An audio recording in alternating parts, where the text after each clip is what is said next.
Hey, good evening, everybody. Welcome back to another Thursday night live stream. My name is Cobi.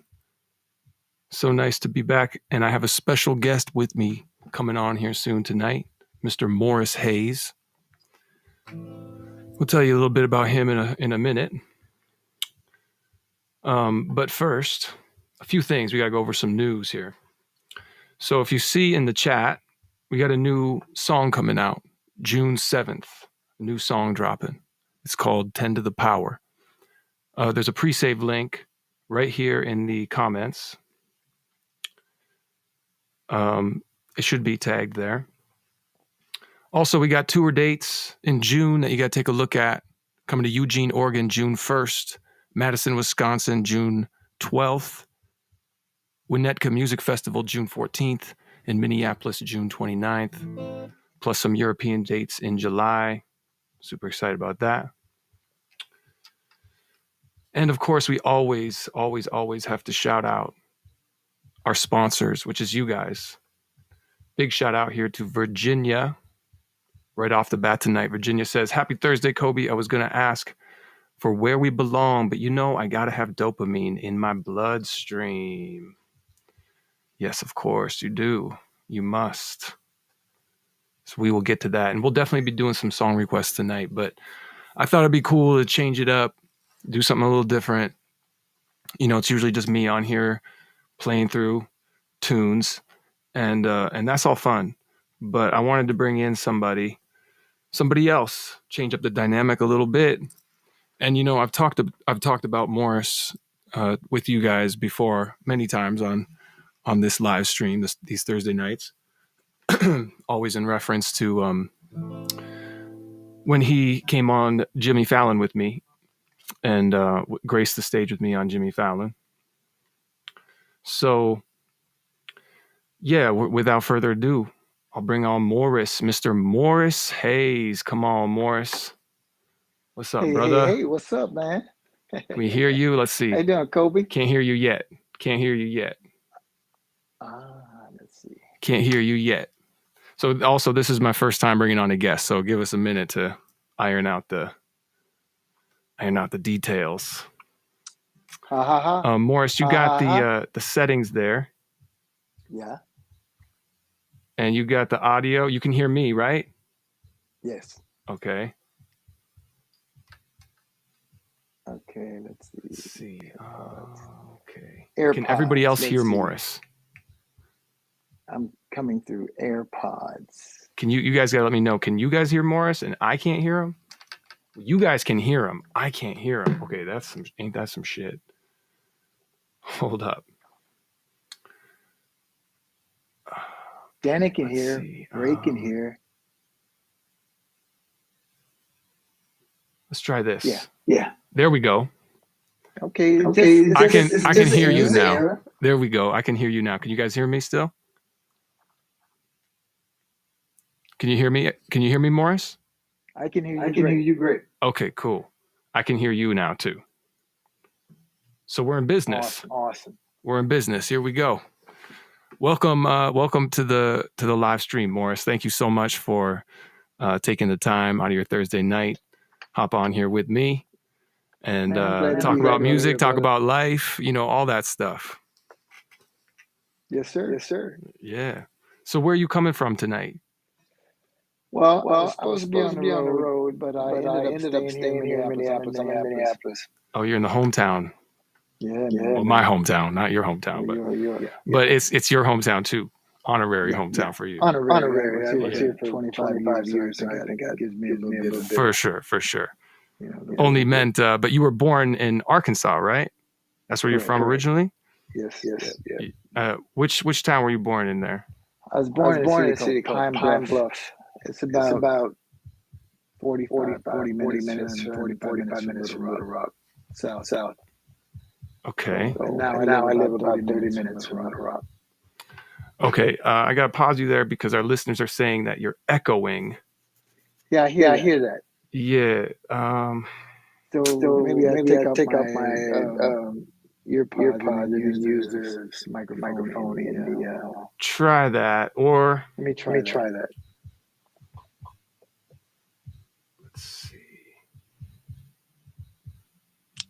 How is that? Let's see if that works. How's that for everybody? Is that any better?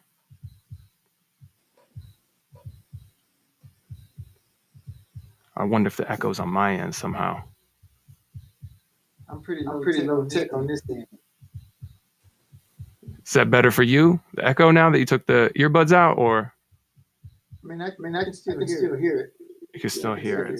I mean, it doesn't bother. I've done use like I just talk over it. But yeah, I can't hear it now. I can't hear you as well.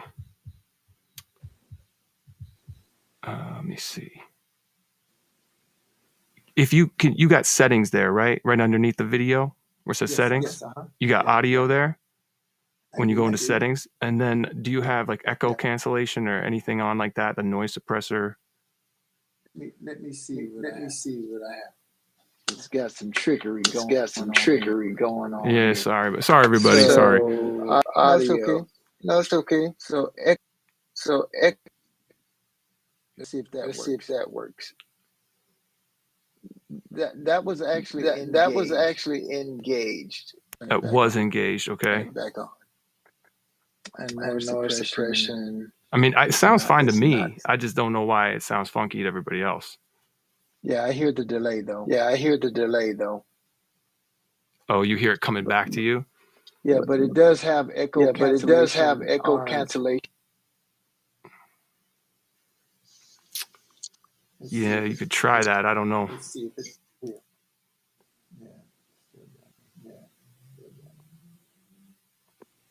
Folks, these things happening live. Television. You gotta bear with us. Wait a minute. Let me see over here.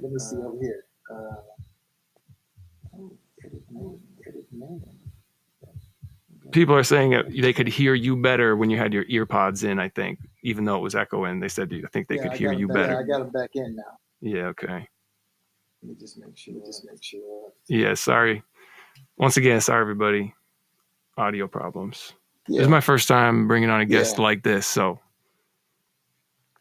Can everybody hear? Disclaimer. Let's ask Aaron. Let's ask Aaron. Aaron, am I okay? On the thing? I can hear you fine. Yeah. Is it not muted? It's muted. It's definitely muted on my computer for sure. Two audio sources open. Oh, hold up. Maybe I gotta do this. No, that didn't work. That just muted you. Restart. Yeah, see. Like Jurassic Park. We gotta reboot the system. Yeah, I don't know if restarting is gonna change anything really. They're dying. Okay. Let's turn down my computer. Let's see. Does that do anything? It must be looping somehow from like going into my system and out my system back into your system. It must be some kind of loop like that. It may be because this is called Captain Restream. Irish. We're using Restream. You know this? Let's see.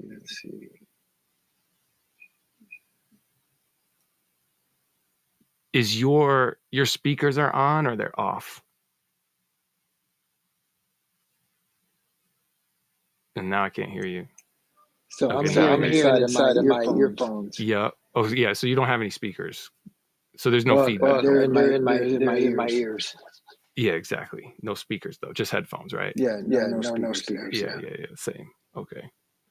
Well, go out and come back in. All right, how do you do? Okay, leave and come back. I'm gonna leave and come back. All right, we could try that. Hold up. All right, sorry, y'all. Captain Irish, help. When I couldn't hear Morris, he didn't echo. Yeah, it's something weird. Let's try this again. All right, Morris, you back? I just want to make sure I have the link. Mr. Captain, go out and then I have headphones on, Captain Irish.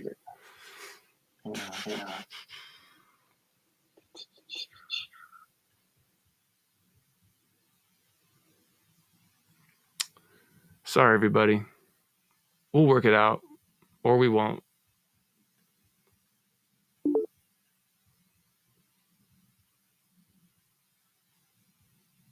Still the same thing. Dang.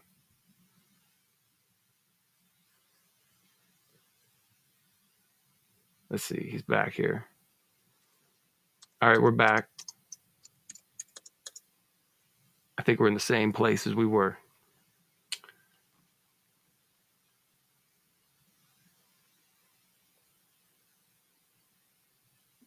Okay. Yeah, it's still doing it. Still doing it. Let's see.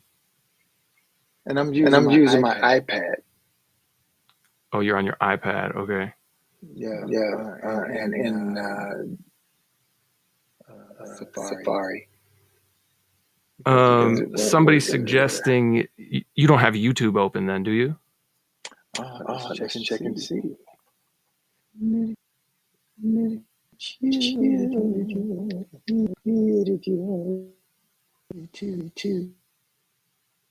Wrap open. Maybe that's what's going on. Oh boy. Wow.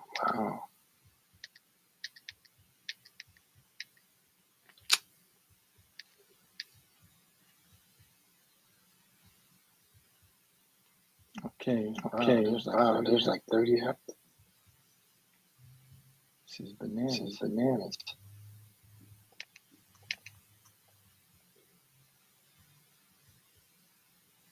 Yeah, it's on my end. I think it's on my end, but see, I can't change. If I go back to what I had it, I can't hear Morris. This is the only way I can hear Morris. That's crazy. You sound like a robot. Do I? All right. Okay, YouTube is off. Let's see. I'm gonna leave and come back. Okay, so now that's how I had it before, but now I can't hear anything Morris says.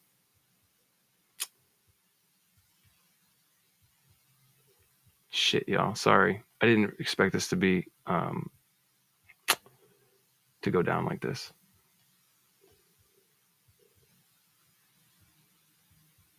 So I'm back now. Can you hear me? It's probably on my end. I think Captain Irish is right. So let's see. We need the output.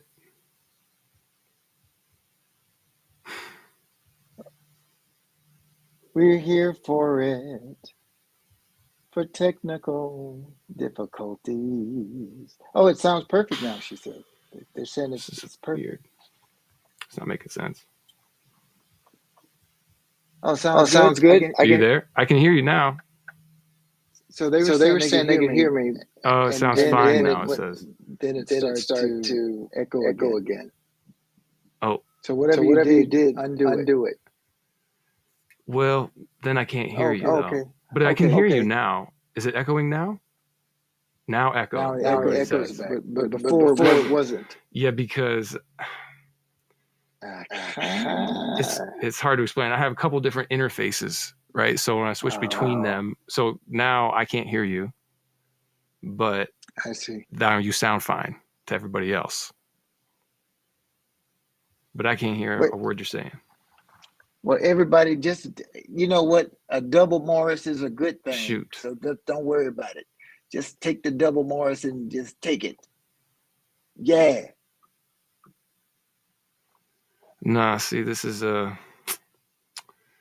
ain't working though. Perfect. Miss Allison says it's perfect. It was where Gary said it was working, man. It was working fine. Then all of a sudden, man, it went haywire, bro. We don't mind. Yo, okay, just take it. That's what I'm talking about. Just take it, man. Take it.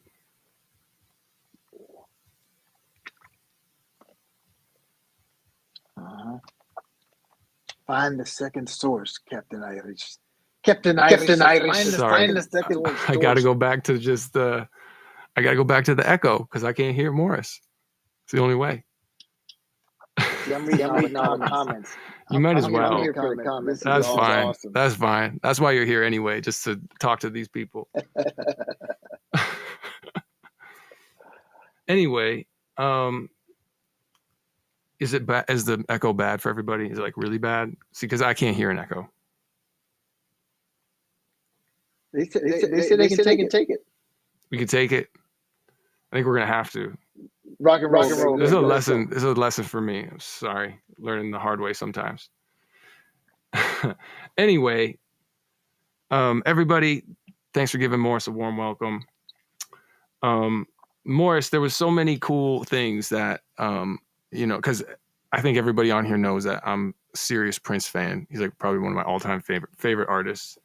Talk about it all the time. And there were so many cool gems that you got to share with me when I was working with you for the Fallon thing. And I thought it'd be cool for some of them to hear it from you firsthand too. Sure. So let's see. So how did you start working? How did you go from being born in Arkansas to working with the man? I'm gonna flip the story. Yeah. Okay. Go for it. Oh yeah. Why don't we do this? I'll give you I don't know if this will work, but maybe I'll give you a high sign as to when you can mute it for you. But actually, don't worry about it. It's fine. I'm gonna give you the condensed story. Really, I was working with a band in Memphis, Tennessee, and Prince was in town. And like we did many times with our band, when I was with Prince, we'd go to clubs and either we watched the local band play, or we would go sit in, or we would just find a place that we could just jam. And so, just so happens in 80, good gosh, I think around 84, 85, somewhere in there, Prince happened to come to Memphis, and his band, Brown Mark, and some of the others, management and tour management, came to, oh, my camera's not on? Let me see. How did that happen? Camera. I can see myself.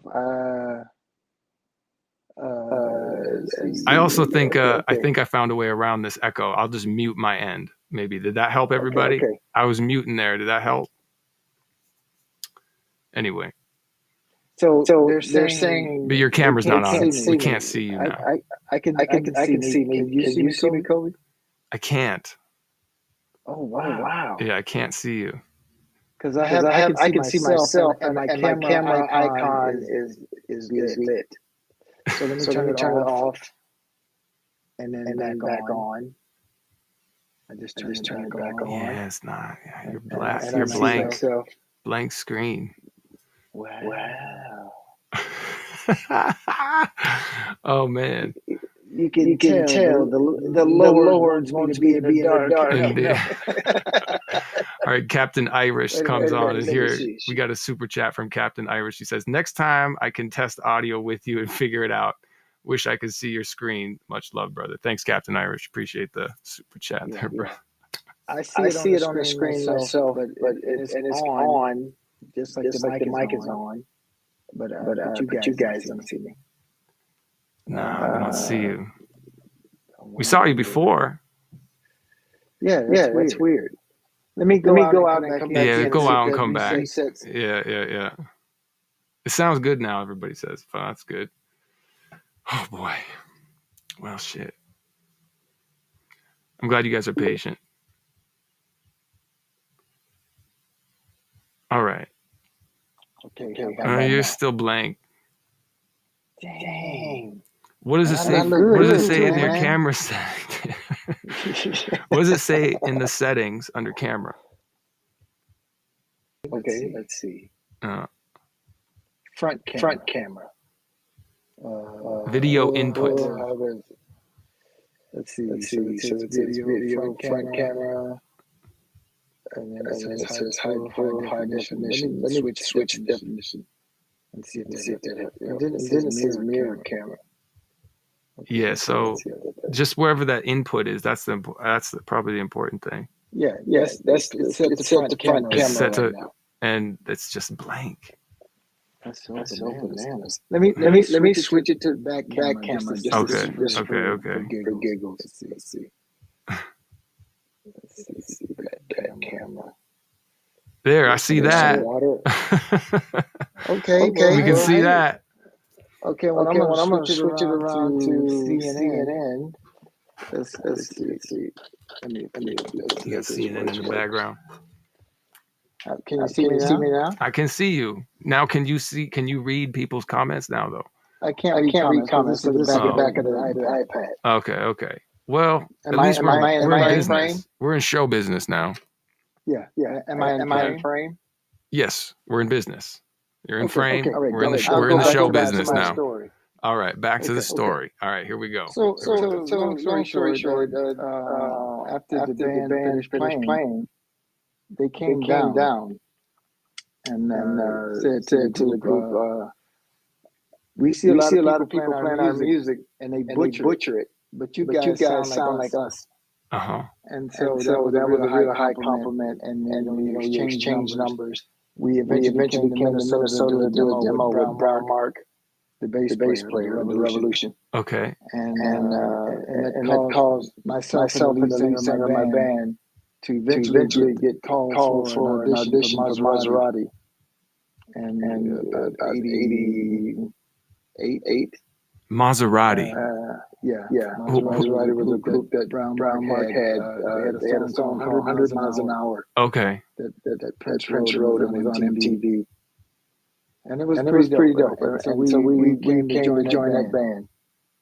And then And then when we we signed the signed deal the with deal with Motown, Motown, and then and we then ended we up ended up dispersing dispersing because because Motown Motown sold to sold to. MCA, and then they cut the band. And so it was pretty, a pretty low point. We came up here and then did all this stuff. We cut the album, and then the whole thing went under because the record label got bought out by MCA Records, and everything went under. So Prince opened a club here called the Glam Slam in 92, 91, thereabouts, and made us, me and this guy, the house band. And we got to play with Carmen Electra, uh, opening tour, opening the tour for Diamonds and Pearls. And so, we traveled with Carmen. I was her MD, and we just go all over. We went all over Europe and opened up the show for Prince. And so she would tell me, Carmen would tell me, like, man, Prince loves you. He just thinks you're like great, blah blah blah. He says he's gonna get you in his band and all of this. And I'm like, man, come on, man, like whatever, Carmen. I'm like, yeah. And it was like, no, and the same thing with Maite would say the same thing, like Prince loves you. He's like, and I'm like tripping. I'm like, wow. And so eventually, when we came to the end of the tour, um, I remember going to Prince. I was just kind of waiting for him. He was talking to George Michael, and they were talking, and George was like, "Oh my God, Prince, you're so amazing, you're so great." And I'm just kind of waiting, and Prince kind of signaled me to come over because he could see me kind of like waiting to talk to him. And I go over and I just kind of like thank him for having me on the tour and say, "Hey man, much obliged to you, brother. That was awesome to be, invited out." And he kind of told me, your work is not done here yet, kind of mysterious kind of thing. But the funny part about that, when he was talking to George, and George was just like heaping all of this praise on him, and then Prince said, "This is Morris. He's a keyboard player for Carmen." And George just kind of stopped, said, "Hello," and then went back to like, "Oh God, Prince, you were like always." So it was very funny, and George was cool though. It was great. Um, but that's kind of like, and then after that tour, I had come back to Minneapolis. I actually came back a little early. We left maybe about a week before the rest of the tour was over, and I got back a little early. And I just remember going to the music store. Was like a crack addict because when I get money, I convert money into equipment. And so I went down to my music store, and I'm buying gear, man. I'm like, I got some money, and I'm gonna go get some gear for my studio. And I keep running into people that's congratulate me, like, "Hey man, congratulations, I'm for what?" And they're like, "Well, you're in the band and everything." And I'm like, "What?" I ran into the rapper Tony M. I ran into the bass player um, at a music store that I was shopping in, And the rapper actually, he called me. And then I went to another music store. The guy who owned the place, he told me. And I'm like, man, what are you talking about? I mean, I don't know anything about that. So just so happens I go to the Glam Slam, I go to the club, and Prince's bodyguard guy, Gilbert, is there. And he's waiting there at the door. Like, as soon as I walk in, he sees me and like comes up, Morris, do you want to be in the band? And I'm like, uh, well, and I said, well, I don't know, Gilbert. I hear Prince got these crazy contracts and stuff. So I'm like, I don't know, man. And he knows Prince is there, right? And so he turns out he's already told Prince I said yes, and I had never talked to him because he's thinking, of course he's gonna. When I tell him, of course he's gonna do it. Of course he is. And I was just kind of like, no, no, Gilbert. I heard Prince got these crazy contracts, and so he was like, don't worry about the contract. I'll take care of it. Don't worry about it. And and he said, I'll fix all of that. And I was like, and so sure enough, I go upstairs. One of Prince's bodyguards sees me and said, boss wants to see you. I go over. And he said, hey, what's up, grandson? Want a job? Need some work? And I made a big joke about, I said, yeah, man, I'll be over first thing Monday to cut that grass for you. And we had a laugh about it. I always was one for the comedy, and Prince liked the comedy thing. And so I always kept him laughing. But I made a joke about it. And he says, nah, man, I'm talking about being in the band. And I'm like, check my Palm Pilot. Yeah, I think I can make it, and it was crazy, man. I was just like, wow. I was like, it was true what they were saying, and I just was on this high. I'm sitting there with number one, man. Everybody's like around wherever Prince is. There's all these people, like staring at him and trying to, get around. And so I'm just sitting in this little at the table with him, like, and we're talking, and people like, who is this dude? Like, what's his deal? How come he can talk to Prince? And it was crazy, man. And I remember walking back to my car, just like halfway there, I was like on cloud nine, like elated. And then for the other half of the trip, I was like, oh God, oh no, they're gonna know that I'm a fraud, man. Like, how did this happen? Because now they're gonna find out I'm not like them. I'm not on the same level as them, and I just got scared to death, man. I was just like, oh no, I'm gonna be the laughing stock if I don't make it. So Yeah, like that's crazy. imposter syndrome kind of a thing. Yeah, yeah. Yeah. Well, what was the hardest thing to adapt to once you joined in the band? It was the sheer amount of number one time and data and information that I had to absorb. I don't read music. I play what I hear, and Prince doesn't read music either, but he's got this incredible memory, of course, and all of that stuff. He wrote it. So one of the things that we had to do was you had to learn and absorb material extraordinarily fast. Like you'd learn a song in like a new song in 10 or 15 minutes, and then you're playing it like the record. It's like you get your sounds, you get your parts, and you play it, and then we move on to the next thing. So the trick was because Prince didn't like us recording things and stuff like that, you had to figure a way. And I remember, him telling me, he's like, Morris, he says, you gotta keep up. You gotta, find a way. I don't care hieroglyphics, whatever you gotta do. He says, once I do something, I'm on to the next thing. And I don't want to like have to revisit it. We move forward. We want to keep moving ahead. So you gotta remember this stuff somehow. I know you don't read music, I don't read music either, but whatever you need to do to like lock it in, lock it in. You know what I'm saying? And so that was paramount. So basically what it meant was for me that I came in before everybody and I left after everybody left. Because again, I knew I was working with cats that were operating on Justice League frequencies. These were the Avengers, and I was just in the DC comics. I was like, man, I'm getting killed. So that was the thing. That was, I think, the big thing is just the incredible amount of data that I had to like remember, and so that was something that I had to learn very quickly to adapt to. And a lot of that stuff's like complicated arrangements too, or like or specific, a lot of hits and a lot of things that you'd have to remember. Plus, you would have to watch him all the time, right, for all his cues and all Correct. everything he felt like doing at any given moment, right, at any time in the music. Correct. I mean, and that was the thing. The thing about Prince was he kind of like, even if you learn it a certain way, it was like James Brown. That's really was his kind of the litmus that he used for like how he was like what he's learned from James Brown. And so a lot of that stuff was just like that. It was like a military, almost regimented situation where it's like everything is like chop, chop, chop. We're doing it like this, and Michael Bland um, gave me some great advice. He said, "Don't marry yourself to these arrangements," meaning study it, drill it in, and lock it in, because he said he'll change it like in a New York minute. And so you'll be thinking that you're going to do this one, and he'll change it to something else, and you got to like toss the other version out, put the new version in. He would do that at the sound check before a show. The show changed every night pretty much. In some way, he never played the same show twice. So you Yeah, had to like watch him. yeah. I remember you telling me a story about when you did what was it? Was it Letterman with him, or was it like maybe it was it was Letterman, and he didn't like Letterman much, but that was part of your story. But then the other part was how he totally flipped this arrangement on you that you had to know like minutes before you went out on stage, right? He's like, "Oh, we're gonna do this," and then he told Bland to hit the snare for the shotgun sound and something like that. I had a gun sample in A gun sample, sampler.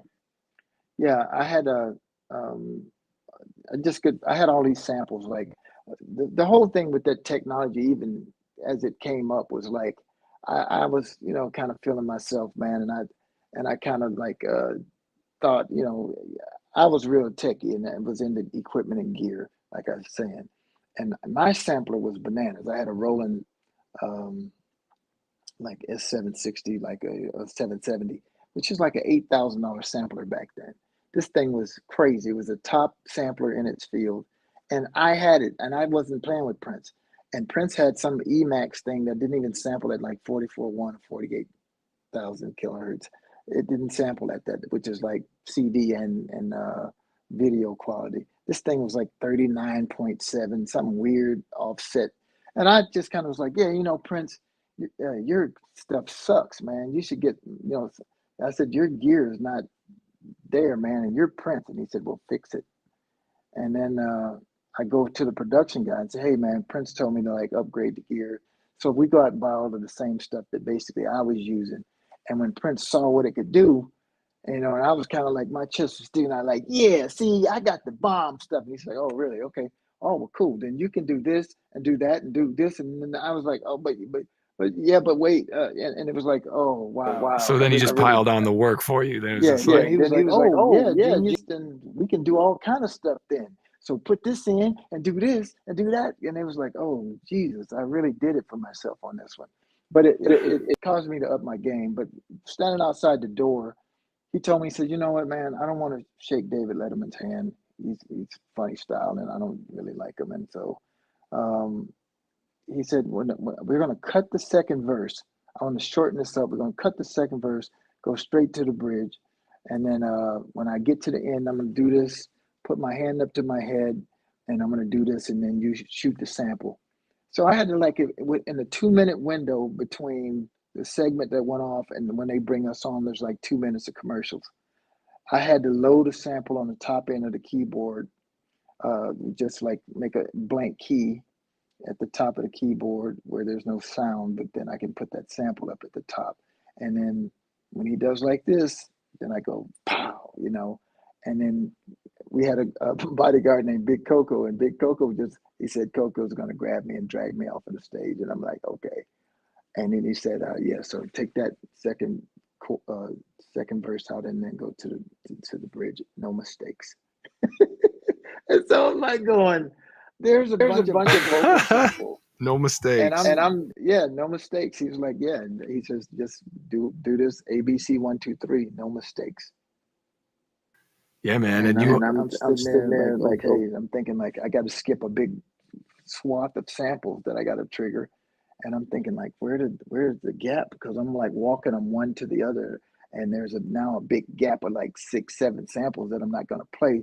And I'm playing the song, and I'm kind of looking like, where is that vocal comes in right on the bridge? You forgot where you put it.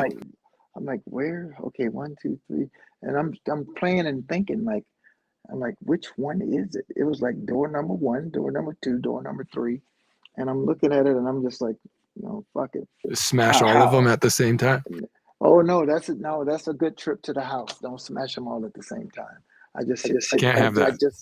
I just had, it was like God was with me because man, I'm telling you, I hit the right one right on the thing, pow, like that's the way we learned it. And it's just one of those moments where I had providence and things worked out for me in that situation because and I think it's a lot of times if you just go with it, man, and put your hands down, it works. When you overthink it too much, then that's where the trouble sets in. And so I just had to flow with it and just like think ahead, like where does it fall? Like where does that happen? So it worked out, man, and it was a iconic thing. David was pissed, man. He was so mad when we went off the stage. He came in the hallway. He was like, "He'll never come here again." He was cussing and stuff, and it was like, and we were all laughing because it was funny, man. I mean, he's like got Coco to drag him off. I'd never seen anything like that, man. It was crazy, but that's what he did. Crazy. And you did the Super Bowl with him too, right? Yeah. That must have been wild. Raining. That was bananas. Yeah. What was it like to do the Super Bowl? You have to be there super early in the morning. You're doing tests. Are you doing rehearsals, like sound rehearsals and all that stuff? Well, what you actually do is you get there a few days ahead of the Super Bowl. Like for instance, I think we got there like on maybe Thursday, and then Friday, you do a run through, basically a dress rehearsal. You wear what you're gonna wear, and you do the whole dress rehearsal thing. So, we all garbed up like we're going to be at the Super Bowl because what they did was they knew that there was a storm coming up the coast. They got radar. They know that the storm is going to be there by Sunday. Um, and so what they wanted to make sure they always film it so that if anything goes wrong, they won't have to cancel a halftime show because on Sunday the storm tore up something or the game. But they already have the performance in the can, and then they can run it on the jumbo screens. And for those at home, they'll see that. And so what they told us they would do is if in case the weather was too inclement for us to play, they would run the footage and then superimpose us in with the TV trickery, just kind of superimpose everything in the stadium.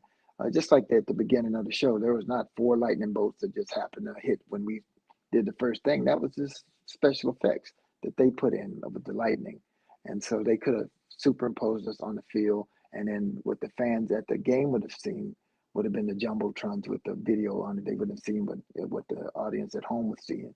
So I said they have it worked out. So, but when the rain started coming, and they asked Prince, they said, what do you want to do, man? I mean, like it's coming, man.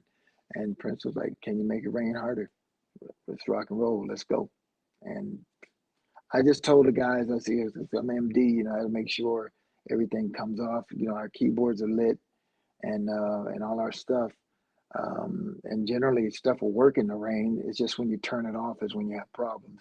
But I remember telling the guys, because I remember one time I was doing a gig and you probably experienced it, Cobi, when if you're not grounded properly, if you got your guitar and then you touch your lip on the microphone. Oh yeah, you get a shocked arc. many times by the microphones, microphones, many times. Absolutely, and I've seen Prince make like a blue arc come off of his lip and the microphone, bro, and it's like it's pretty stunning when it happens. Oh, he got shocked, huh? So I was telling them, I said, look, bro, really quick. People are asking. Let me stop you for 1 second. So, what year was the David Letterman show? What year was that? People are asking. That's like 95. So you 95. Can find it on you. You can find it it's on YouTube. I went and watched it after you told me that story for sure. The song is called Dolphin. Dolphin. Yeah.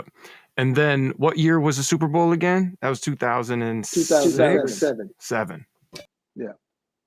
Okay, sorry to interrupt you. No worries. Go for it. Yeah, and so so the thing was, it's just like I just said, make sure you don't barbecue this dude. This rain is coming, and so make sure he doesn't get electrocuted, like his grounding and stuff. And the NFL guys were like, bro, it was the best production I think I've ever seen in terms of like a contingency for a contingency. They had a solution for everything I could think of.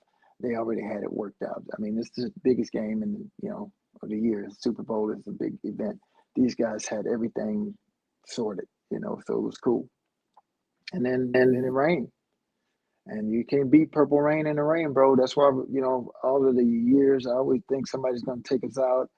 I thought Dr. Dre would do it. I mean, Usher did a great job, but so far we're holding up at number one. I mean, and you have to think, man, with Michael Jackson, Madonna, Whitney, all of the people that have done it, for us to still remain number one is a big deal, man. It's like, But I remember Prince when we were putting that show together, saying that it wasn't about him playing all of his stuff. He knew that there were a lot of people from all walks of life that were at the Super Bowl. It's not people that just listen to pop music or country, or he knew there was all the diverse types of people. So we wanted to have a little something everybody could get into. We did All Along the Watchtower. We did Creedence Clearwater, and we like Dave Grohl, and so we wanted to do the Foo Fighters thing. So that's what we wanted to do, and I think that's what made it so great, man. It's like it just was a great cross section of stuff, and then of course when he closed out with that, man, and took his scarf off and played all of that stuff, it just was like magical, man. Yeah, that was definitely my favorite Super Bowl performance. I think for sure that had to have been one of one of my favorites by Yeah, far. yeah. So what was it like being in the studio with Prince, and how long were the rehearsals usually when you were rehearsing? Were you rehearsing 10-hour days, or? So the reason why the bands that especially that first band I was with, was so killer. First of all, those guys were unbelievable. You got Sonny Thompson on the bass, who basically is a walking computer. He taught Prince. Prince told me, like, Sonny's a savant. He's crazy, like brilliant. Whatever you put in him, it comes back out. He has this memory. He has perfect pitch. The drummer has perfect pitch, and so it's like these guys can hear grass growing, and it's like it's bananas. And then they're like, I remember one time we were playing this song.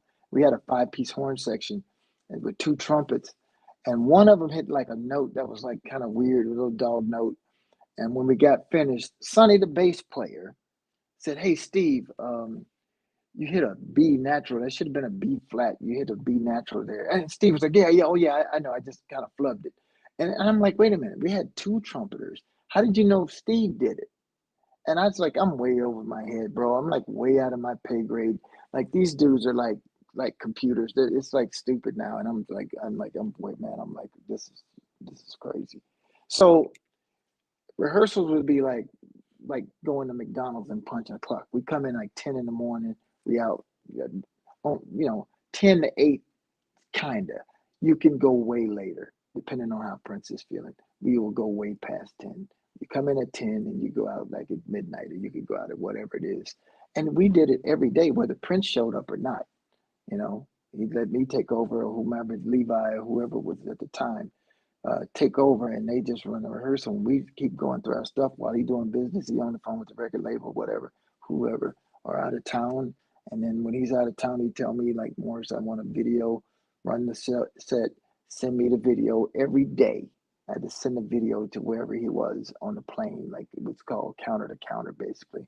And they just got a seat on the plane for this tape, and then it would go out like a big VHS camera tape, and then he would make notes and send me the notes, and then I would fix everything on that notepad the next day, and then send him that tape, and then he'd watch that one and make notes, and then send me those notes, and that went on every day. So that's how that was, because Crazy everything flying had to be tapes like, of rehearsals yeah, all the yeah, way yeah, across the yeah, country just to yeah, so he yeah, could see him yeah, yeah. every day This was doing that. before the digital age. There was no movies, and there was no MP3s. There was no internet. There was none of that. It was just put the tape on a plane that goes out to LA or New York every night, and somebody couriered it to him wherever he was. They pick it up at the airport and drive it to his house or wherever, the hotel or wherever he was. And so that had to happen every day. So it's a reason why cats like that were the way they were, because that's how much of a perfectionist he was. And I went to Michael Jackson's rehearsal, man, and it was bananas too, man. I just watched, as a matter of fact, I saw Michael about 2 weeks before he died. I went to the rehearsal that he was doing for the This Is It tour. And man, it was bananas, man. We were rehearsing like across the street, place called Center Stage in LA. And Mike was on the other side of the street. And I had to actually, I was doing some work with this charity that I was working with. And I talked to like this cat, Corbin Blue, and Michael's choreographers. And I wanted to shoot a video because I was, these kids I was working with, they had osteosarcoma. And I would do a thing with this kid named Freddie to do proms for kids who had this disease. They couldn't go to school, couldn't go to the proms. And so we would do this thing called No Worries Now. And so I got Teddy Riley, I got Ice Cube, I got Snoop, I got Sheila, I got Jimmy Jam and Terry Lewis. And all of these people made, and Will I Am did it for me. I called Will and Will, like, come over to the record plant. I'm working over here. And I went over to the record plant and I shot his on my phone. And I just got all of these celebrities to like tell a prom story. And then I played it for these kids. And man, it was like crazy. It was like super dope. And so, you know, man, it was like, I don't, what was my original point? I got kind of off the reservation. We were talking about rehearsals and how lengthy yeah, they could be. yeah. Yeah, and the So, type of so focus it Michael, takes. they were running like all of this stuff, man, and they were just like day in and day out. You know, Michael, it's like, you know, they got this giant screen, and then there's like 1,000 of them, and he's like in front of the screen, and it's like they're doing these like, you know, I think you've probably seen clips of like him standing in front of the screen, and there's like a whole army of them, and he dances in front of the screen, and the whole army behind him is like Yeah, of course. moves. I was like, man, this is bananas. But it's like those guys were great because they spent time really like rehearsing that and going over it over and over and over and just regimented into doing that day in and day out. And that's what we did for a long time. And it's cost a lot of money because, you know, you're paying guys to come in every day like that. And now, man, it's just like, you know, nobody has time to rehearse because everything costs so much money, like hotels and stuff like that. And so, Yeah, that was definitely a golden age. I feel like economically people just don't yeah. do that anymore. They No, just don't have the resources for it. there's not the resources, and in a lot of cases, there's not the will. I remember I ran into Michael Bolton in LA Heat Camp. We were doing the House of Blues, and Michael came up to me and he was talking to me about like, hey man, what are you guys doing there? I said, we're here rehearsing. He said, rehearsing? He said, I can hardly get my guys to rehearse. And I told him, I said, you're probably paying them too much. And then he started laughing, you know, because he said, oh my gosh. I said, because I said, bro, rehearsing is like, how do they, you know, how do they play tight? You know, because you can get these ringers and all of this stuff. But what made us so great, man, is like we could almost see in each other's brains. Like we knew what the one cat was going to do. We knew we could just look at each other and we kind of like was mind reading. And so it was like a different kind of situation. It really made us tight like that. Yeah, you guys got so tight, so tight. Man, it was crazy, man. Yeah. And we actually recorded a record that way. Mike and Sonny used to try to trick each other, like dun, dun, dun, dun, dun, dun, dun, dun, dun, dun, dun, dun, dun, dun, dun. And I was in there like, God, this is crazy. Prince walked in, was like, what's happening? I said, oh man, Sonny and Mike are like up here trying to trick each other. It's so funky and it's so tight. It's just crazy. He walks over to the phone, calls one of the guys, calls Ray or one of the guys in the studio. It said, Ray, get some tape out of the vault. And I said, we should do a record. He said, we'll do a record. And he calls Ray or whichever guy it was and says, get some tape and then have the techs come and move the gear in the studio A. Just like that, a swarm of people comes over to the rehearsal, starts breaking all the gear down and move everything over the studio. We were on the sound stage. And just like that, man, we were like, we're gonna like make a record now. Just like that. And then Prince calls like in the middle of the night, right? Was it like in the middle of the night? No, it was in the middle of the day. Middle of the day. It started. He hadn't even came in yet. We already were like in there, like kind of doing stuff. And Prince was up in his office, just like probably 10, like 11 or something in the morning, 11, 12 in the morning. And so when he walked in, you know, we weren't playing, which I think he expected us to be on the stage doing something. But Mike and Sonny was just there, and I'm standing by the door, and Barbarella's doing something else. And so he was like, what's happening? Like, what are y'all doing? Because he like, There should be music coming out of here. And I'm like, oh man, they're crazy. They're like, it's bananas. Like Mike and Sonny is doing this crazy thing. And I said, man, this should be a record. And he said, yeah, well, it should be a record. And then call somebody. And then there's all these bodies moving equipment. Like people came out like ants and started tearing everything down and moved it all to the studio. And that record is called Exodus. Is that one out or is that one in the vault? No, that one, it was out, released in Europe. I'm going to try to petition heavily for the state to release it. It's a cult record. It's amazing, this record. It's one of the coolest records Prince did, in my opinion. And we had a song on it on this movie soundtrack called Pret-a-Porter, Ready to Wear. A song called Get Wild was on that movie. That's off that record. Oh, Get Wild, man! That's one of my favorites. Yeah. He did a live version. Oh, he did the live version is just off the chain. I saw this one not that long ago. It was Get Wild live from, I want to say, in London. No, the one I was thinking was Switzerland. Oh, okay. The festival in Switzerland. The jazz festival. What is it? Not way out there. It's way out west. Montreux. Montreux. He did Montreux a couple years, and you did Montreux with him one year, at least one time, right? Yeah, I did. I did like 2009 or 10, something like 2010 or something like that. Boy, that one crazy. Slaps, bro. I play that one all the crazy. time. That performance slaps. And all this stuff, I wish I could play some of this stuff as we're talking about it, but it would get all copyright stricken. But it's amazing that a lot of this stuff is coming out from him and is on kind of slipping out on YouTube now, and a lot of TikTok clips of him live that were just never out before. You could never find from him. True, now stuff is kind of slipping out. It is. I think it's good. I mean, I love it.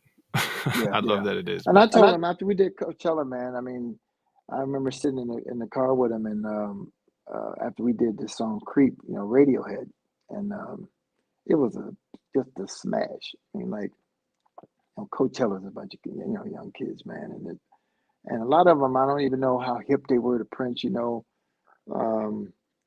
but we played Creep, and bro, it was crazy. These kids went bananas, and then Prince, the video was going viral.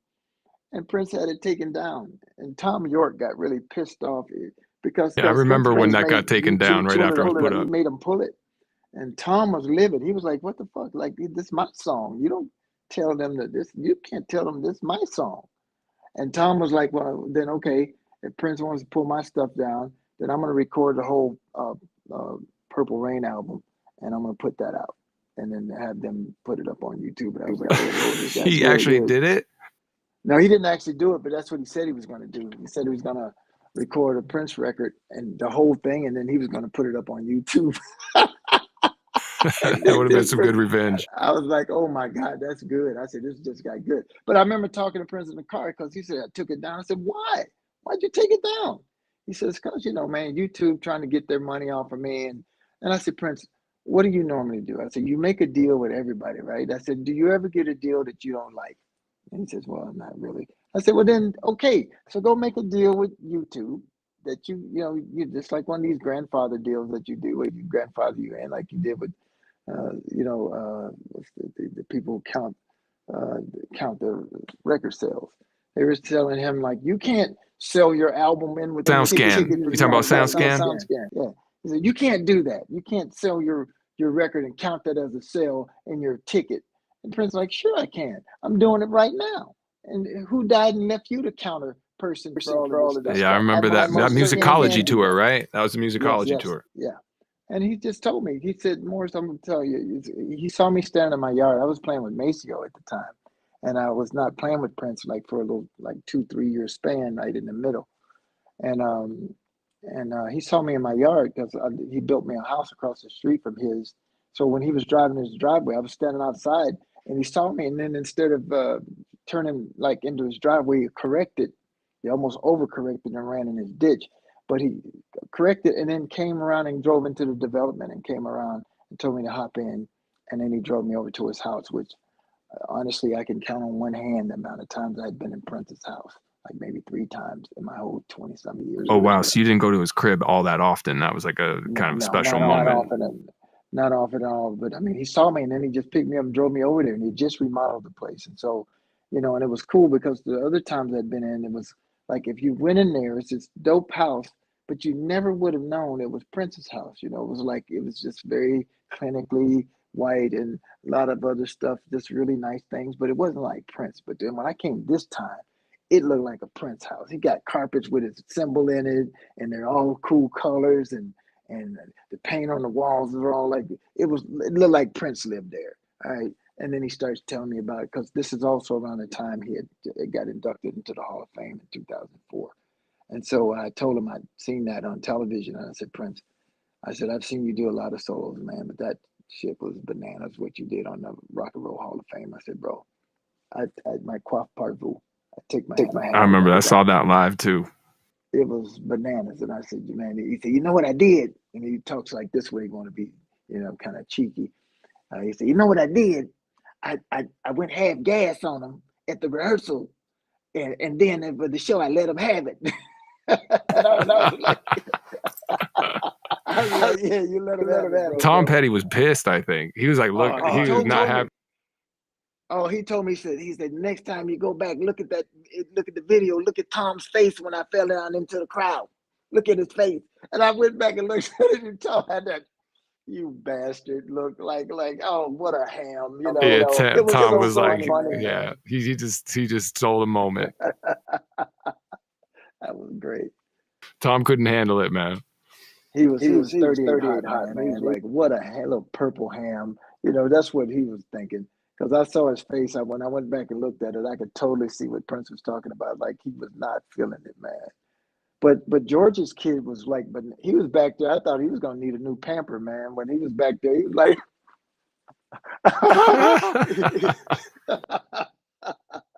he was happy as a pig laying in the sunshine. He was like, he was cool, man. Man, that's amazing. That's amazing. Did he have a recording studio in his house, or was it just Paisley Park? No, he had one in his house.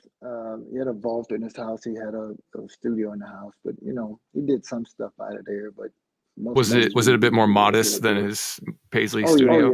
Yeah, for sure. It was just enough to do what he needed to do to get some ideas, and then just transfer everything over at Paisley. It wasn't like he did a whole lot in there. And then he got this guy Dave Hampton, kind of made him a really dope touring rig that basically is a big travel like flight anvil case, and you take the front off of this thing, and it just opens up into this banana studio, man, like Pro Tools rig with all of the Pro Tools hardware and the speakers and the computer and the monitors. You just take the front. It's like the Bat Cave. You just take the front of this thing off, and voila! It's like everything is like laid out, and it's like self-contained, and so we could just take it to any country or anywhere we wanted to take it, and then boom. And we would set that stuff up at different places. I remember when we were doing the Las Vegas run, where we were doing a residency. I had at the Aladdin. No, we were at the Rio, and I had a room, and we actually did a couple of records while when we were working on this one album. He had Lotus Flower. This girl Bria, he and I were producing that record, and we did that in Vegas, man. And then just using like things like he had these really dope like Alice in Wonderland chairs that like had these like 10-foot backs on them, like 8 to 10 feet tall, and it just was like, and you sit in them. Even me, I look like a dwarf sitting in like one of the 7 dwarves sitting in the seat because it was so big and the back of it was so tall. So what we did is we took the 2 chairs and basically made a V like this, and then stuck a microphone in between it. So we just made our own baffle, and then just killed off the room ambience, with the microphone in it. We cut a record like that, man, and it was dope. It sounded great. And when we took it back to Paisley, the engineers just did what they do, and the record was fire, man. It was crazy. It was like what you could do when you set up stuff and you got engineers that know how to do that stuff. Yeah, I've always heard stories about him not really liking his sound engineers and always firing his front of house sound engineers. And Here, I heard about meetings. Yeah, He would ding him into his office and then be like, either you're working for the CIA or the FBI, or you're trying to sabotage my show, or some stuff like that. that was one of the worst. There's like about 4 jobs with Prince that I wouldn't want for my worst enemy, and one of them is sound guy. One of them is security. They have no life because he's up all the time, and so if he's up, they have to be up. Uh, so let's see, we got the sound guy, we got the security, we have the accountants. I would not want to be one of the accountants, and I wouldn't want to be one of the lawyers. But I mean, it's like those jobs are like the engineers and those types of things are like, ah, geez, it's just so bad. And we just would go through those people, like sound people we just went through, man. And it's because Prince knew enough to really be dangerous, and he knew too much. And so he would micromanage those things. And we had the best engineers. I remember I went to Paramount at the Madison Square Garden. We had a run at the Garden, and Sade came in. And so, I was on my day off, and so a few of us went to check Sade out. And man, she was killing, man. She was like, the sound was like listening to an album, like on just the regular CD. It sounded like that. And I went, and Prince didn't come. So the next day I went to Prince. I was like, bro, you should have came and checked out Sade, man. It was crazy. The sound was like the best sound I've ever heard in my life.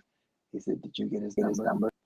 And I said, Oh, you and got I it. messed that. I did get it because I went to him and I told him, I said, bro, that's the dopest sound I think I've ever heard in my life. I did.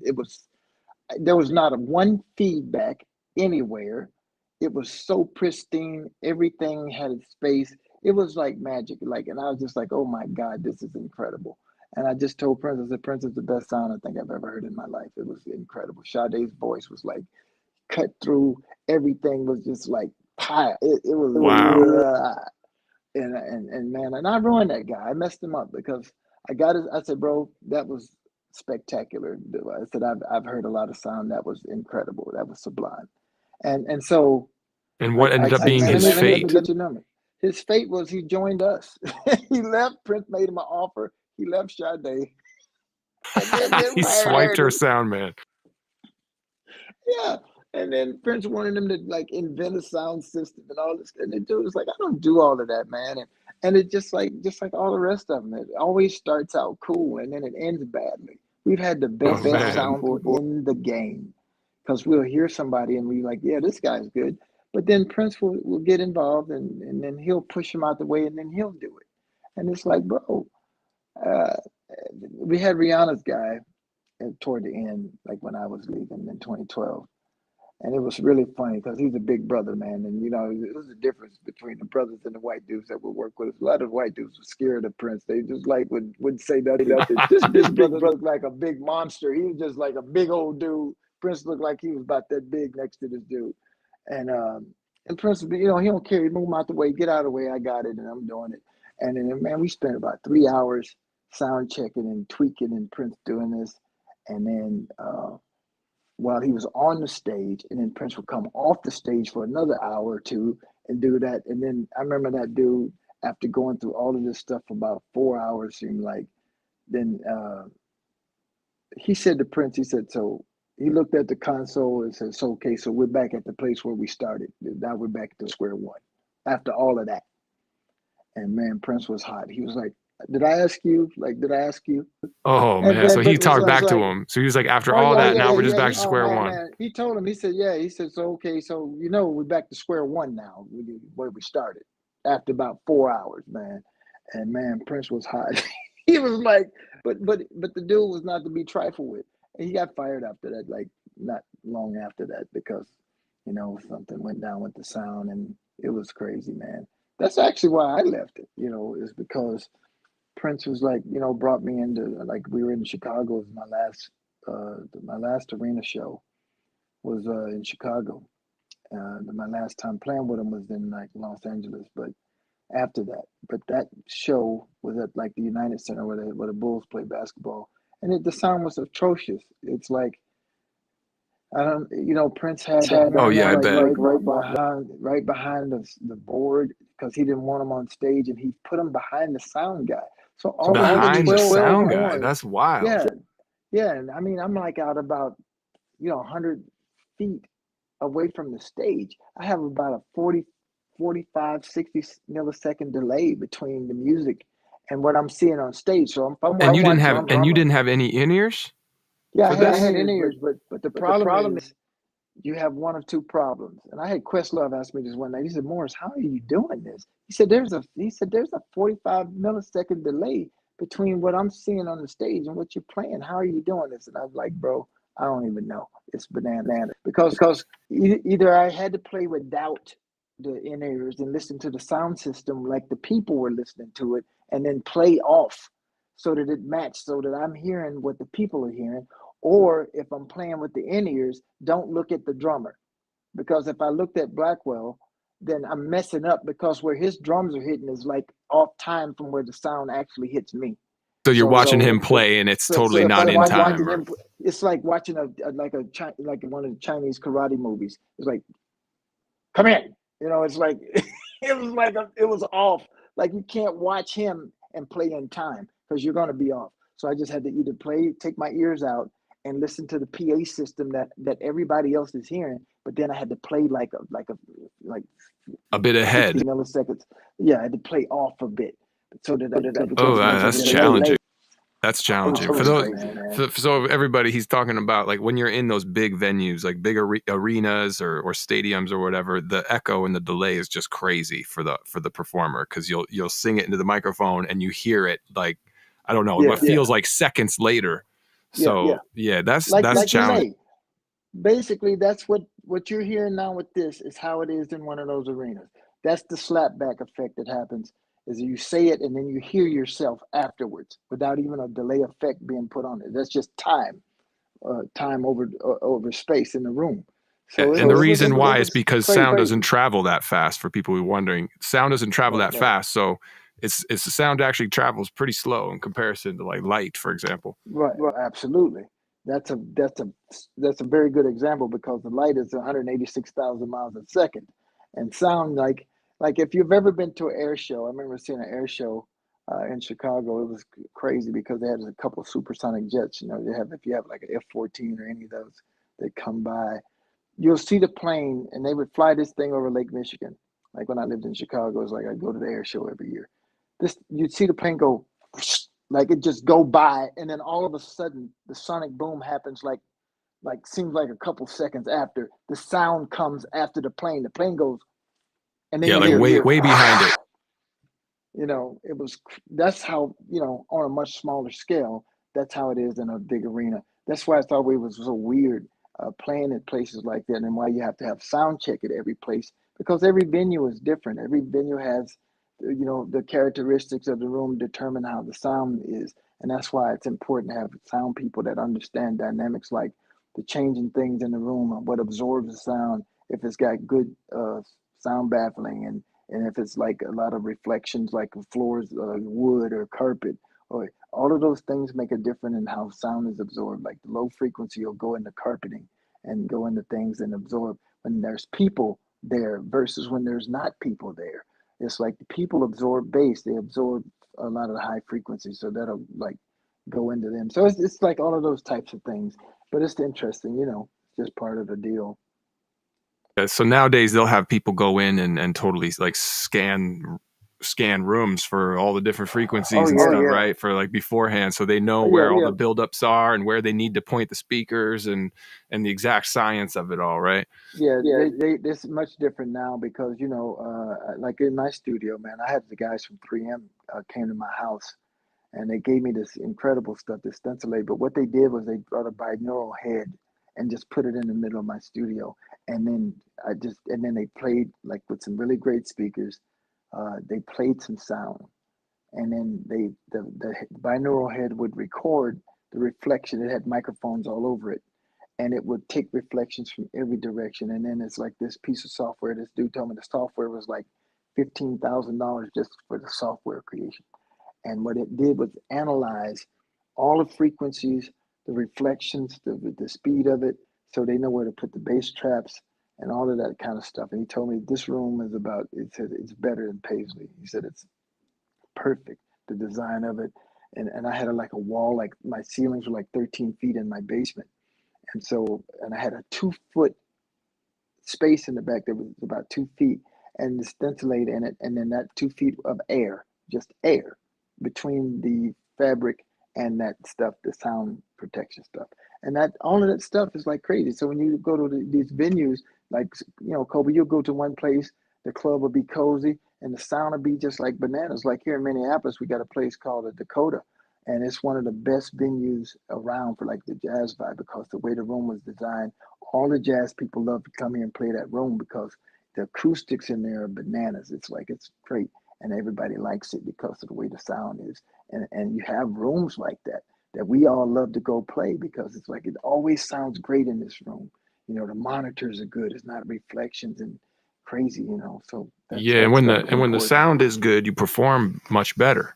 Oh, it makes absolutely. it easier to have a great performance when the sound is on point, versus when it sounds like shit. It just you're just struggling. It just kills the whole vibe. I mean, you can't hardly get into it. It's hard to get into the crowd when there's like challenges with sound, and that's why that whole thing is so important. That everybody's part makes a big difference in the machine.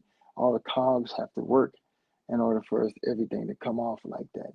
And it just makes life a lot easier. We've had some really crazy gigs because we had really bad sound. We had one whole tour where the sound was crazy, and Prince was like walking off the stage. Like we went off stage and stayed gone for like 30 minutes. It was crazy. Like I was like, and I'm the MD, and I'm like, he left the stage for 30 minutes. Bro, we were in like what was that, like Zurich or somewhere? What was he trying to do? Well, we did the first song and it was hideous. It was like, I don't know. We worked on this chick forever, and we went out there and did that first song. Man, Prince was like, on the one, clap, and he said, everybody off the stage, everybody come off the stage. And we're in an arena, man, and these people were like, what the? And we just went in the back in the dressing room, and I'm like, man, bro, like, what are we doing right now? More, he's like, we're not playing nothing with the sounds like this. I'm not playing under these conditions. Period. I'm not playing. And you go talk to somebody, and I'm like, I'm not the sound dude, man, and I'm like, I'm an MD, but so I have to go to. He told you to go talk to somebody. He wanted you, so you had to go figure it out. Yeah, and I'm like, well, so we had the promoter dude was there. I'm like, bro, we got to figure this out. Like, this is crazy. These people are out in the crowd. We already started the show, and then we just stopped and we just went in the dressing room, and I'm like, bro, we got to figure this out. This is crazy. And we stayed in there for like almost 30 minutes, bro. Like it makes my stomach hurt now just thinking about it, because I remember that feeling. It's like, what are we going to tell these people? Like they've already paid money. They're here. And then Prince went back out on the stage. I said, Prince, we gotta go. Like, and he was like, I ain't doing nothing, man. I'm like, oh my God, what are we gonna do? So I'm like crapping my pants, man. I'm like, man, this is crazy. And I'm like, what are we going to do? And we just kind of like, we went back out, and he chastised me. He's like, you guys, I'm telling you what your problem is. Go out. You got a problem with the show. Go talk to your sound man, because he's killing your show. We can't play under these conditions. That's what he told the audience? Yeah, he told the audience, man. It was, man, bro. Like I said, damn, he just hung the sound guy out to dry. Oh my God, man. He killed one sound guy so bad on that same, was it that same tour? It may have been a different one.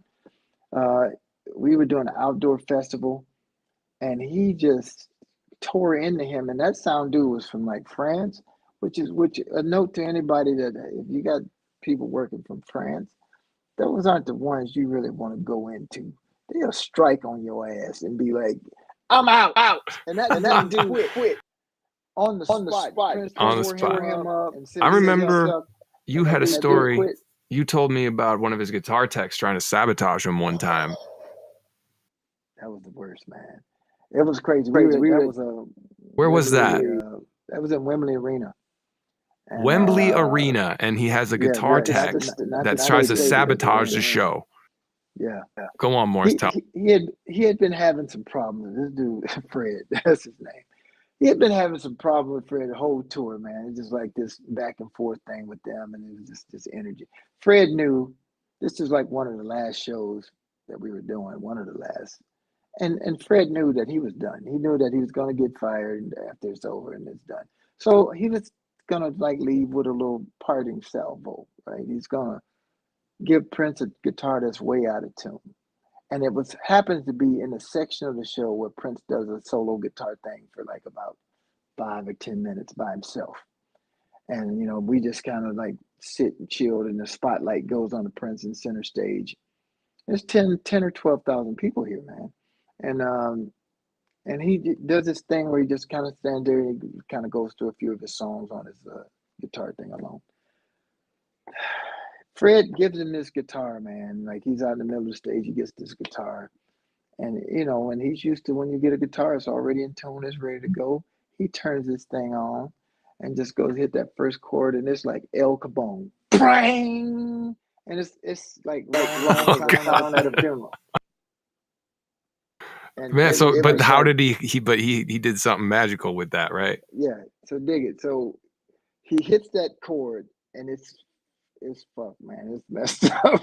It's like, you know, where we look, you know, when you hit a bad note and everybody knows it, and we all look to each other like, oh, ouch, you know, that was bad. El Capone, you know. Princess looks over at him with that, I got your number. You're done. Like, you are so done. Just with the look of death, like laser beam eyes. And I would have loved to see the video of this, by the way. I wish I could have seen this video. We have it. You know, Prince would film everything. Somebody has it somewhere. This dude proceeds to do some of the craziest shit I've ever seen, man. This dude starts one note at a time. He basically, Prince doesn't have perfect pitch, but Prince has almost perfect relative pitch. He would ask me sometimes, he'd go, what key is the most beautiful girl in the world? And I said, E flat, whatever. You know, and he'd go, or B flat, he'll go, okay, you can play this in relative minor, and this should work. It'll these chords will work, this will work, this will work. And it works, just like he said, boom, boom, relative minor, whatever, and then wham, it works. Period. He can hear that. He knows what it's going. He knows the tempo is good. The sample should work in this, but it's going to. Instead of being major, they're going to turn minor now. In this, and playing them in this key. So I'm like thinking, like, oh, that's bananas. That's crazy. You can do that. So he tuned one note, and then we go, just like a little thing on that one note, and then do the next note. Basically making the guitar, because he was only playing with himself, all he had to do was tune the guitar to itself. You know, if you probably put it on a concert A on the keyboard, it would match up to that A, because he just got the first note and started to tune the guitar to itself. He didn't have a tuner on. He didn't have like a tuner pedal on stage. No. That was none of that stuff. He couldn't do that one. You know, and he wasn't going to be like, okay, everybody, excuse, like 12,000 people. It's like, excuse me while I get another guitar. Sorry, everybody.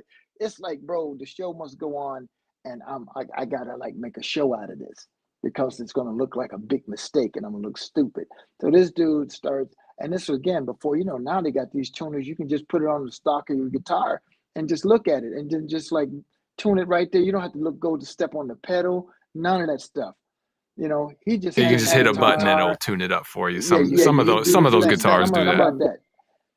So what he did was he tuned it. He took the first note and then tuned the rest of the guitar by that. And then once he got to the sixth string, bro, the solo this dude ripped into, I was like, I looked at guitar player Levi.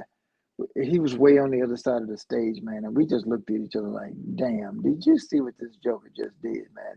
That was the craziest shit I ever seen. I was like, dude, this dude just murderized.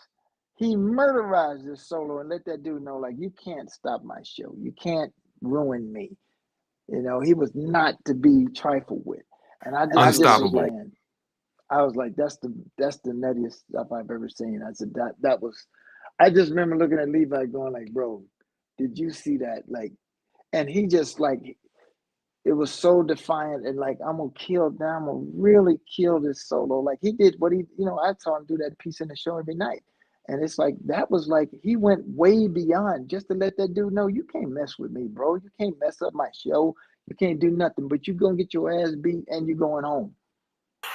So and they kicked him off the lot. Like you got to leave the whole premises, get off the premises, and kicked him out. And it was bananas, man. But I'd never seen anything like that. I said that was the crazy. And I think that was one of those, many moments where I realized I was dealing with a cat that was a little bit beyond the mere mortal. It was like crazy. Yeah, that story stuck with me. I remember you telling me that back when we were doing the Fallon and he rehearsals. It's always a thing. Like I remember one of my doing a thing and I had this old Oberheim OB8, and he liked the keyboard because it was what he used to make a lot of the records with. But it was real unstable. The electronics were stable. The oscillators would go out, and for those the oscillators is what the sound generators. And there's usually 2 or 3 oscillators on the analog synthesizer that makes the sounds that it makes. And sometimes they'll fall out of sync, which causes them to be out of pitch. But it had a glitch in it where it melted down, man, and it just went haywire and just made a death sound like and just in the middle of the song. And I had to like go, what the hell? And then reach over and like, I knew it was that unit. So I wasn't even playing it at the time. It just died. And so I had to just reach over and like turn the volume knob down. And Prince looked back at me like, bro, like what the hell? What was that? And he was whipping his towel around and he just threw his towel at me like, you suck. And I was like, oh man. But I'm like, I didn't do nothing. It was like crazy. After the show, he was like, Morris, what happened? Like, and I said, Prince, the keyboard, it just died. It just like, I wasn't touching it, man. It's just like the oscillators went and it just died. He said, well, don't stand there like a deer in the headlights, bro. Like throw it on the ground. He's like, I'll get you a new one. Like break it. It's rock and roll. But don't just stand there like, he said, everybody knew you were in trouble because you're looking at it like, what's happening? Don't do that. Just make a show out of it. Man, it's rock and roll. Break it, stomp it, anything, but don't stand there. Don't stand there and stare at it. Like I did. I was like, oh my god, like it's doing something. And I think anybody would have done that. Like, oh no, like what to do next? Like most people would have done that, but not. But you're just on another level. Yeah, he just had the awareness to like think, like always think in show mode. Like the show must go on. Don't let him see you sweat. He said the minute you stop, that's when everybody knows it's a mistake. It's not a mistake until you stop. That's when everybody knows, oh, like that clip of like Leonardo DiCaprio. It's like everybody knows. There it is. Something wrong with the keyboard. Yeah, something wrong with the keyboard player. He's in trouble. He's sweating. He's looking at this keyboard and he's got his head going like this, and he's in trouble. And he said everybody can make you then because you've given him the I'm in trouble face. And he said just play. And our guitar player did that one time. His guitar pack went out. It fell out or did something. And he was playing a solo. And it was brilliant. That's one of the first things. I wasn't even in the band. He was playing. I was in Carmen's band. And he was playing, went out to the front of the stage. He get ready to kill his solo, man. His pack comes off, nothing. He's playing, and so what he did was he kept playing like he knew that it was gone. But he was out there now. So he couldn't be like looking down at his guitar like, what's happening? So he kept playing like it was there. And the crowd was looking at the sound man like, turn him up. Like, we can't hear him, turn him up. And they're yelling at the sound man because Levi's killing it. He's like going up like he's really getting it, man. And I was like, bro, your pack was like off. And he's like, oh yeah, but I wasn't going to stop playing. It's like, I got to, And then it was on the sound man. Everybody thought the sound man screwed up. They didn't put it on him then, yeah. He's playing and he's doing the whole Steve Vai thing. He's like, getting into it, man. And no sound is coming out. And they were all turning around, like yelling at the sound guy, like, turn him up, like, for Christ's sakes. We can't hear him, Because why would he be standing there playing if he's not, that's what they were thinking. And I was Yeah, like, that's wild. that's genius, and that's real great presence of mind, and that's what Prince was teaching them.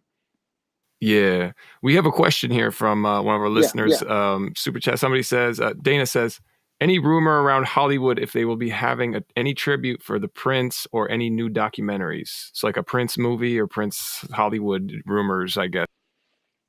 Yeah, I mean, yeah, there's some things that are always some things being talked about. I've always heard, people have actually approached me, like, studios. I've had people call me, like big studios, talking about we want to talk to somebody about a Prince movie and stuff. So I would imagine that the estate probably gets a lot of requests for things like that, and I'm sure they keep that kind of stuff in mind. I mean, anything specific I don't know about because I don't work for this, Yeah, you're not in the estate. estate. So You're I not would part of the estate. I would hope they have a lot of things in the fire going on that they know about and that they can do, because that would be the biggest problem I see for a Prince movie. Is you got the closest person that I think that's able to do it somewhat now would probably be Bruno Mars, and anybody. Mars, what else, about Miguel? Miguel might be able to pull it off. Possibly. Yeah, Well, yeah. that was actually gonna be my point. Bruno You'd have to do a documentary because you can't do a biopic. Like, who the fuck's gonna play Prince? Nobody can. You gotta grow that kid. It's like I've seen these movies where they basically groom somebody, like start teaching them and just age them. Like you start shooting this movie over years so that the kid actually grows up into the role. I've seen them do that, and it's crazy. Like they did a movie where this kid was a kid, and they filmed him all as he grew up. And I'm thinking that you almost got to do something like that. And they got to be able to sing, they got to be able to dance, they got to be able to play guitar, they got to look like that. I mean, it's so much, and maybe with CGI now, man, and AI being what it is coming into now, maybe that's something that AI will be able to put a face on some kid and all of this stuff. AI is doing some crazy stuff now, and it's improving exponentially. Like every time I look up, there's a new AI that's out that's like better than the last one. And God help us when we get to quantum computing, and then you marry that to the AI, then I think we're it's just gonna get crazy. It's gonna get crazy. Yeah. No doubt. So we have some people also asking, what has been your favorite Prince song to play live, or just your favorite Prince song over the course of your career with him? Was there one? There's a few, but to name just a few, Question of You was one I always loved. Joy and Repetition, and Purple Rain always has a close thing to my heart, because when I went to see the movie, Purple Rain was the first kind of insight that I got to, like the Minneapolis thing and the people and Prince, and that movie was like, I had never prior seen a movie that all the people in the movie were who they were in real life. And so Jerome was Jerome, Morris was Morris, Prince was Prince, and that was them. And so when I actually got into the circle and kind of saw all of these people and saw that that's who they were, when and you watch the movie, from the outside, and you get to the finale when you get the Purple Rain, and then you get the Baby I'm a Star and all of that stuff. That's the triumphant thing, and you're sitting in the theater. If you move, some people are crying, and just to see him doing the song, and when I went to play Purple Rain, when I was in the band, I was seeing it from the back of his head, from that perspective rather than the front, and it was very powerful to me to just be like, man, I'm tripping. I'm sitting behind this dude while he's doing this song. Like when I saw it in the movies, it was crazy. Just the feeling of like sitting in that chair and all of these people, like especially when I did Wembley Stadium, and there's like, that stadium hold like 100,000 people, and it was like just as far as I can see, just people like, and it just disappeared into the lights, and that's a lot of humanity, and it was like crazy to like just be sitting there and playing that song, and it's huge, and it's like the record, and it's like, man, I'm just in my own world, man. I'm just sitting there going like, dang, man, it's crazy, man. Oh my God. I'm like, I'm fanboying myself, and I'm just like going, I'm just like a fan now. And I'm just sitting, I just happen to be sitting on the stage with these people to playing the song. And it's just crazy. And I'm just like, that's when you're just like, man, God, you all right, man. This is cool in the gang right here, bro. This Yeah, is man, so you've dope. had an amazing career, that's for sure. You had a front It's row been ticket. awesome, brother. Yeah. Yeah. So what's next coming out now? Who you working with these days? Tell us a little bit about what's on the calendar. Well, it's a few things kind of brewing. I mean, I'm in talks with the estate about the celebration that's coming up in June. This is the 40th anniversary of Purple Rain, and they announced that the MPG is going to be playing. So I'm just trying to put a crew together and go down there and do this celebration.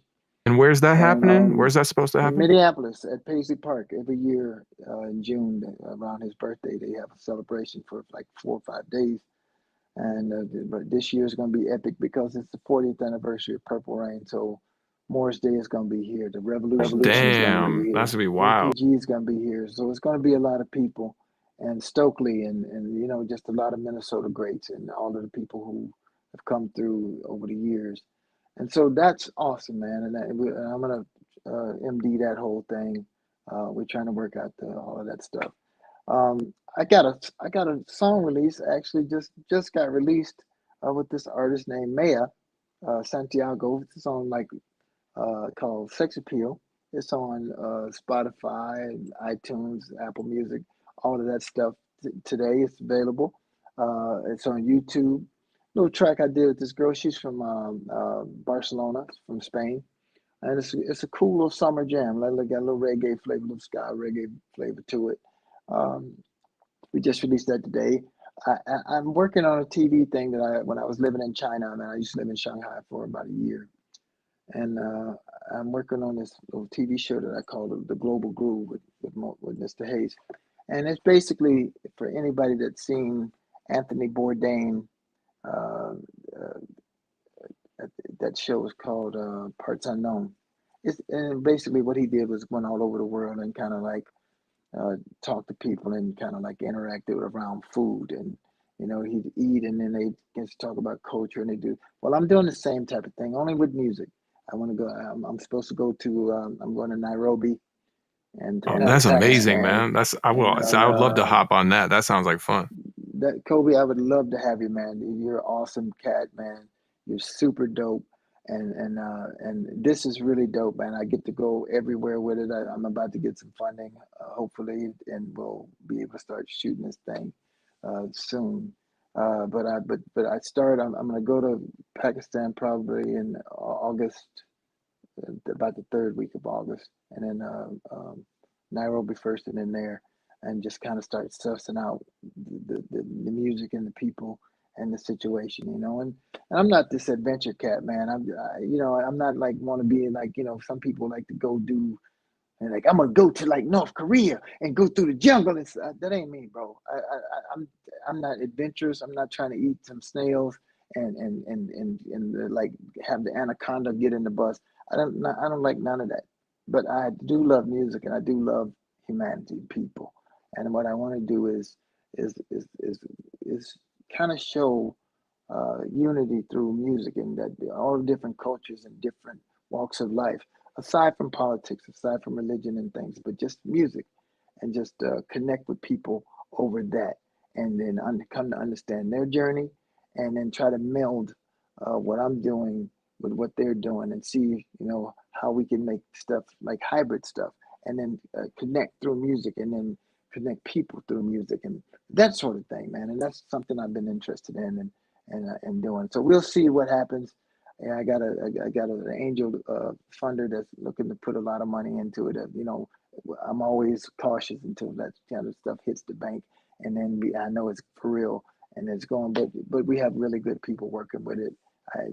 My director, my editor worked on the Prince Harry thing, and the directors from Vice, just good people. And I Man, yeah, that's very cool. Very cool. It's very cool, man. So we'll see what happens with it. So you might be doing some traveling and a bit of exploring. That's what music, man. It's such a universal language. You could be from totally different walks from somebody else, but if you know music, that is a key. You can connect to just about anybody in the world, and that's why I love what I do. You just hit the key, Cobi.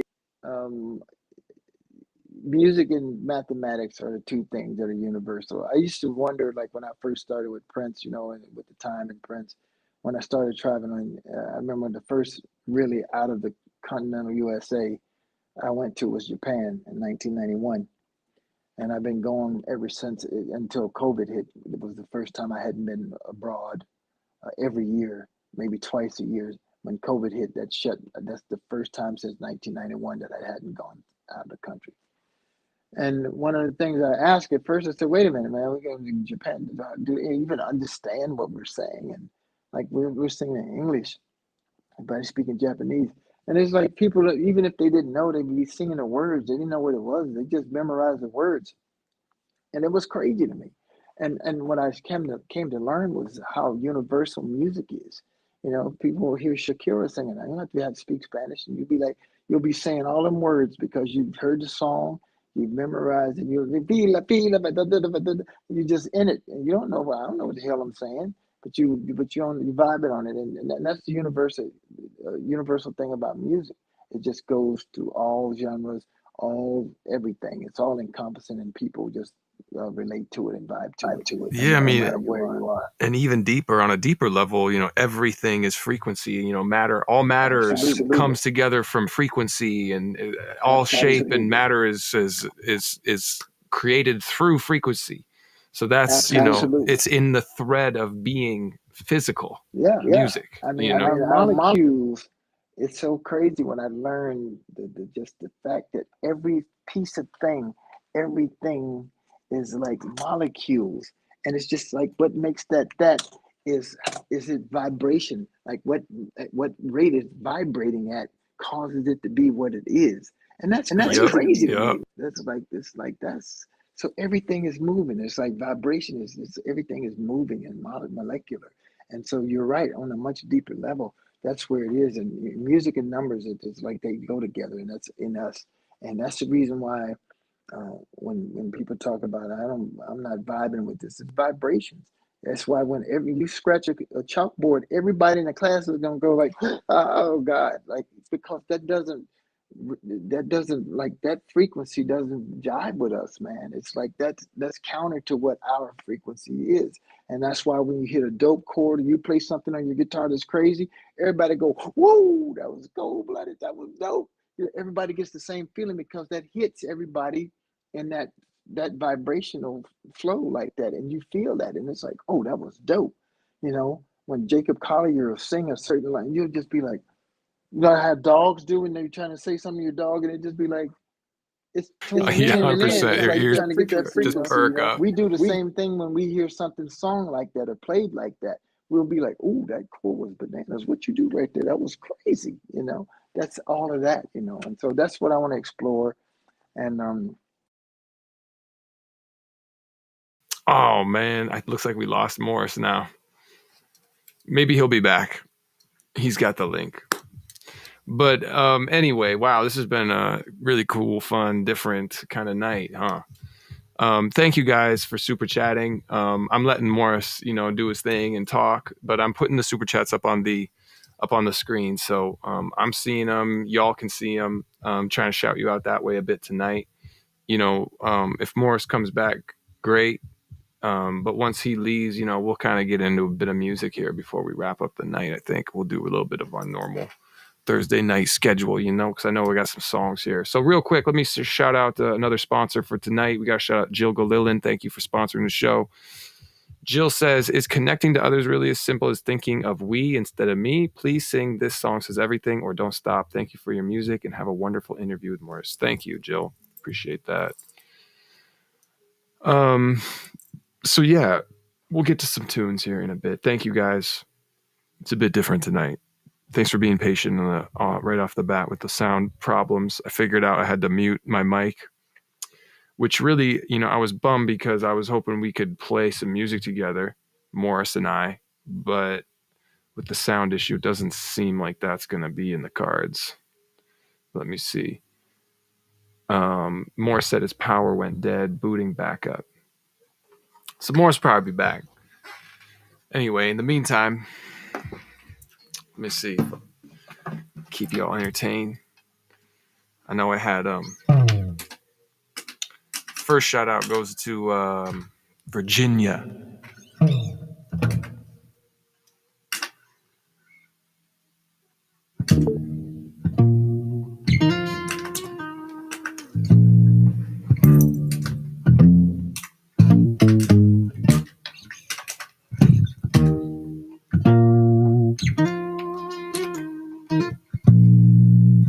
Oh, we got Morris back now. Let's bring Morris back. He's back. Are we back in action here, Morris? I think so, brother. All right.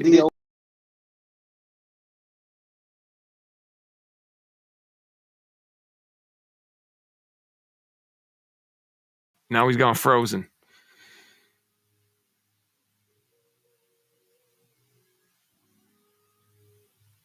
Elsa got a hold of him. Can you hear me? Oh, there we go. There we go. Now it's caught up. Okay. Is that better? You can hear me, right? Oh yeah. Okay, I think you're better now. You froze for a second, but now you're back. Okay. Cool. Yes, sir. Okay, so we had a power outage there. Yeah, it was supposed to be plugged in, and when I turned the camera around, the cable came out, and I didn't notice it, and so poof. Are you back on your? Are you on your front camera, or your back camera right now? You same as it was? Yeah. Let me see. Oh, hang on, I gotta close it. Can you see that? Can you see the camera? I could see you fine before. You can turn it back around. I was just curious. Can you see me now? Yeah, I can see you. Yes, sir. Okay, cool. Okay, killer. All right. Awesome. Yes, sir. Awesome. So yeah, man, music, universal language. That's why we do what we do, right? Absolutely. And everybody give Morris a follow. Morris is on Instagram. Do you have a YouTube channel, Morris, or not yet? I do have a YouTube channel. Okay, tell everybody what it is. It's let me see, what is it? It's if you put in Morris Hayes, I think you'll find it. I don't have all of that stuff. It's usually, let me see, it's on my computer right here, because this is what happens when you have old people in technology. Yeah, they can find you by a simple search, I'm sure. For those of you that don't know, I'll be 62 this year, so I don't know all this technology like the young cats like Cobi knows. So, I'm just old people with technology. It's sad. Bro, you ain't looking 62. We get on the internet. You ain't looking 62, bro. I guess the music's keeping you young. You know what, man, Cobi? I stayed out of the bad side of rock and roll, man. It's like, for me, brother, I'm an old church boy. So I don't smoke, I don't drink, no drugs. I like women. Girls have always been like, awesome. But all of that other stuff, man, I have no time. I've watched too many destroyed, and messed up. And even my own boss. I mean, like, what happened with him was very sad in the end. I don't know what the situation in terms of like all of that. I never saw Prince do anything.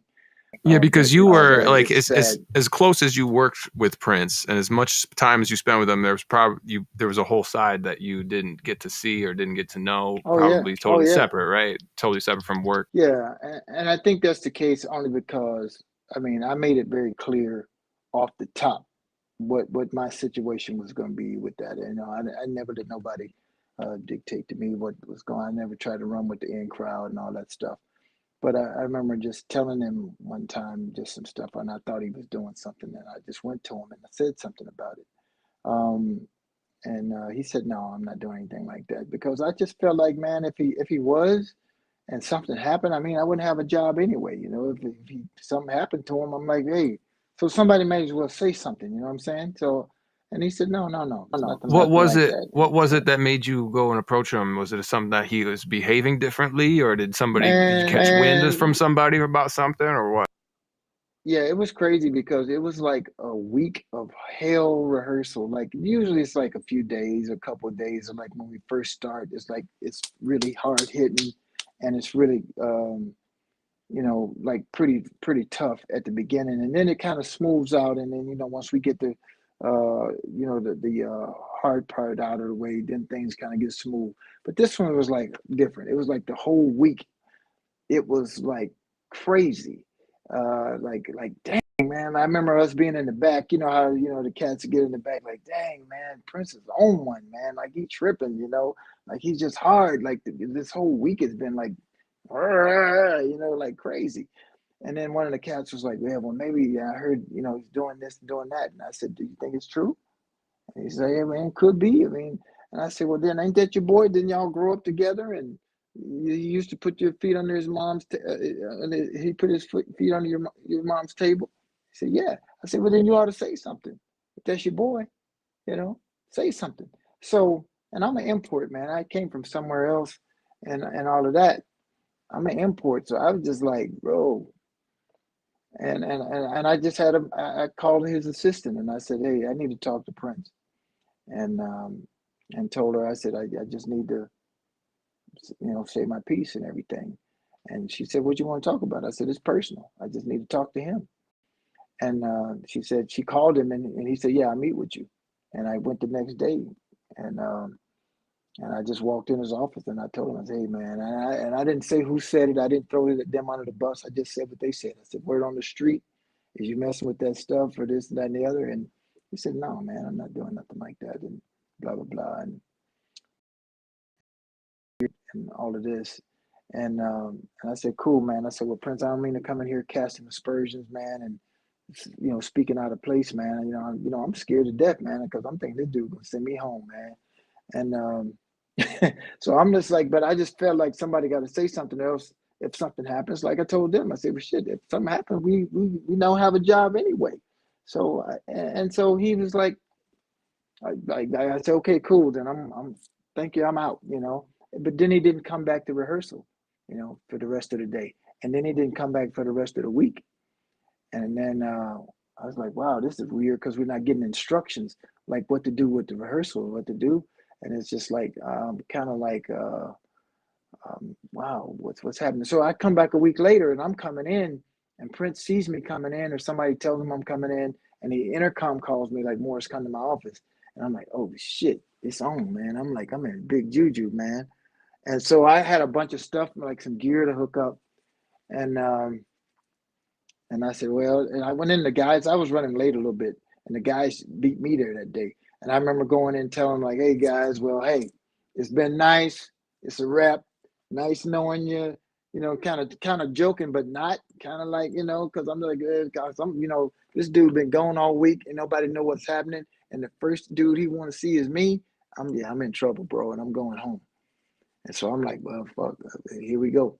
So I go in there and he says, have a seat. And then he tells me that uh, he said, since I've been a professional, I've never gone a week and not pick up my guitar or write a song. He says, I've never done that since I've been pro. And Prince has been a pro since he's like 16, 17 years old. He had his first record deal, I think, about 17. So he says, I've never gone a week and not do that. And he said, so I want you to know I appreciate you coming in and saying something. I appreciate that. And then he said, what are y'all doing? And I said, well, man, I just got here, man. We just getting ready to run the show. And he says, all right, head on down. I'll be down in a minute. Man, I got up off of that couch and was going like a shot because I'm like, I don't want him to change his mind. Like, I'm tripping because I'm thinking I'm going home, man. And I'm like going like, shit, let me go right. I get up off the couch like lickety split, man, and just break out so that I don't get canned if he has second thought. And don't ever come back in my office. I thought the shoe was going to drop. So I said, let me get out of here, man. So, but So right back to work cool, then. Right back to work. Yeah, right back to work. But he was cool though, man. And I think that they changed my relationship with Prince. I think he knew. Good night, Lisa. I think he knew that this dude risked his job to come in here and say these words to me, man, and tell me what he said and what I had to say. He put his job on the line and I did, because I felt like it wasn't worth his life, and I wanted to say something. If indeed he was doing that, then I wanted to have at least somebody on the record to say, bro, if you're doing it, your slip is showing, bro, and you out here in these streets, and I don't want that to be the case. So Yeah. Well, that's probably why you ended up working with him for so long, because he probably felt like you were a good one to keep around, Yeah.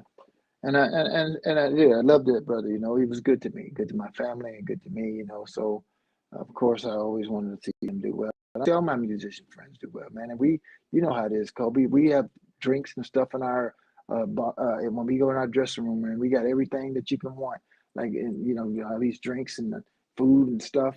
And so, man, the temptation is all around us, man, because we're in rock and roll, man, and we know how that is.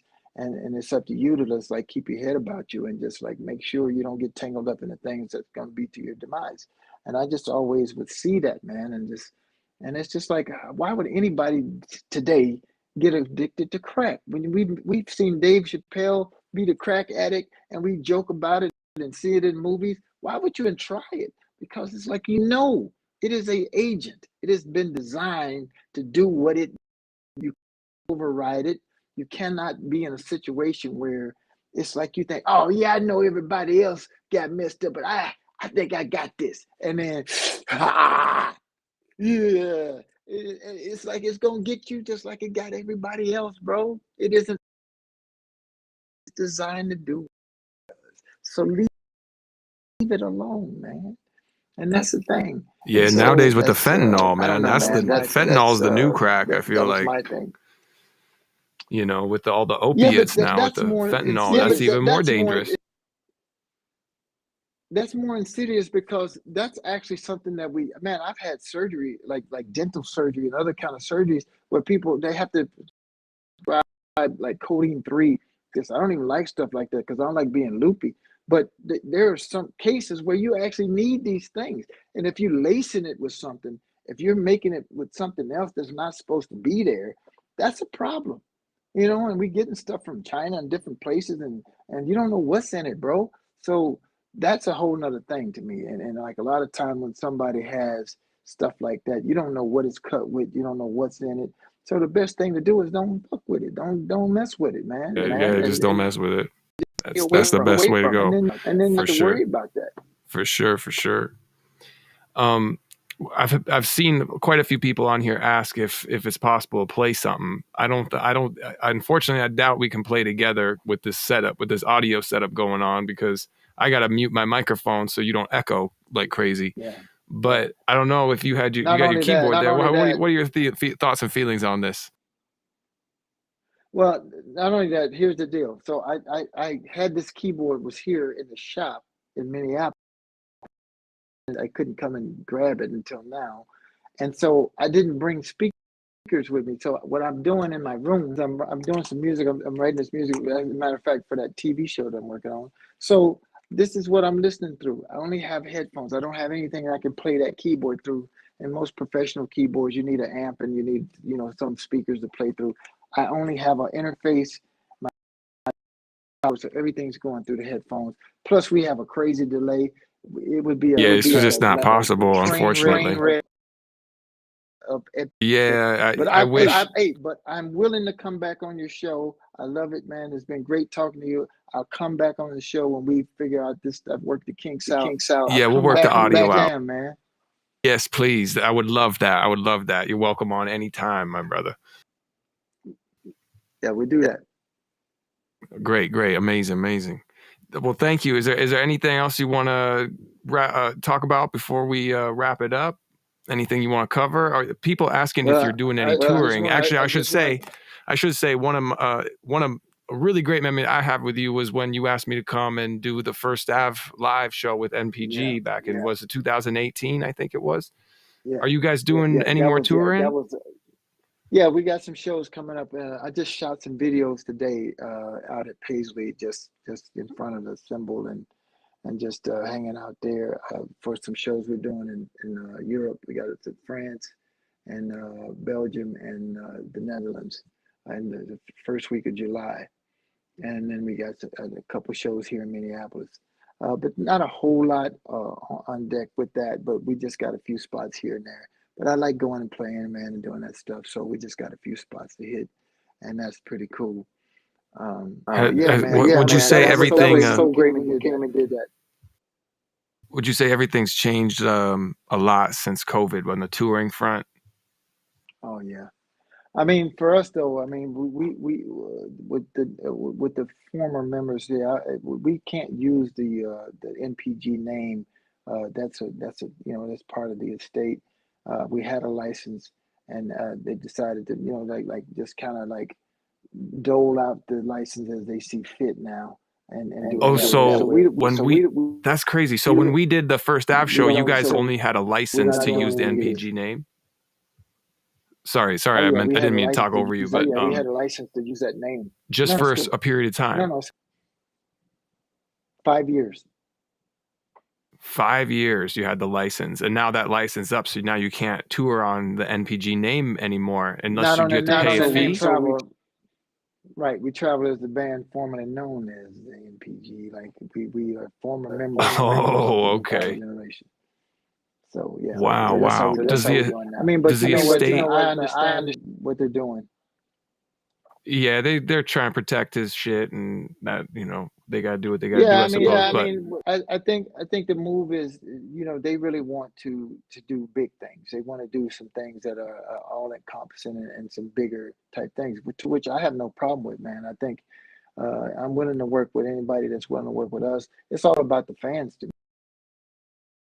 At the end of the day, it's the fan experience, and if they're going to do something that's going to be bigger and better than what we're doing, because we're playing for smaller crowds, and if they have a better solution for getting to the fans, then bro, that's at the end of the day, that's it. I mean, I've had my time. I did 20 years almost with Prince, so whatever I didn't get in then, no need to worry about it now. But if what you want to do is make the experience for the fans what it's all about.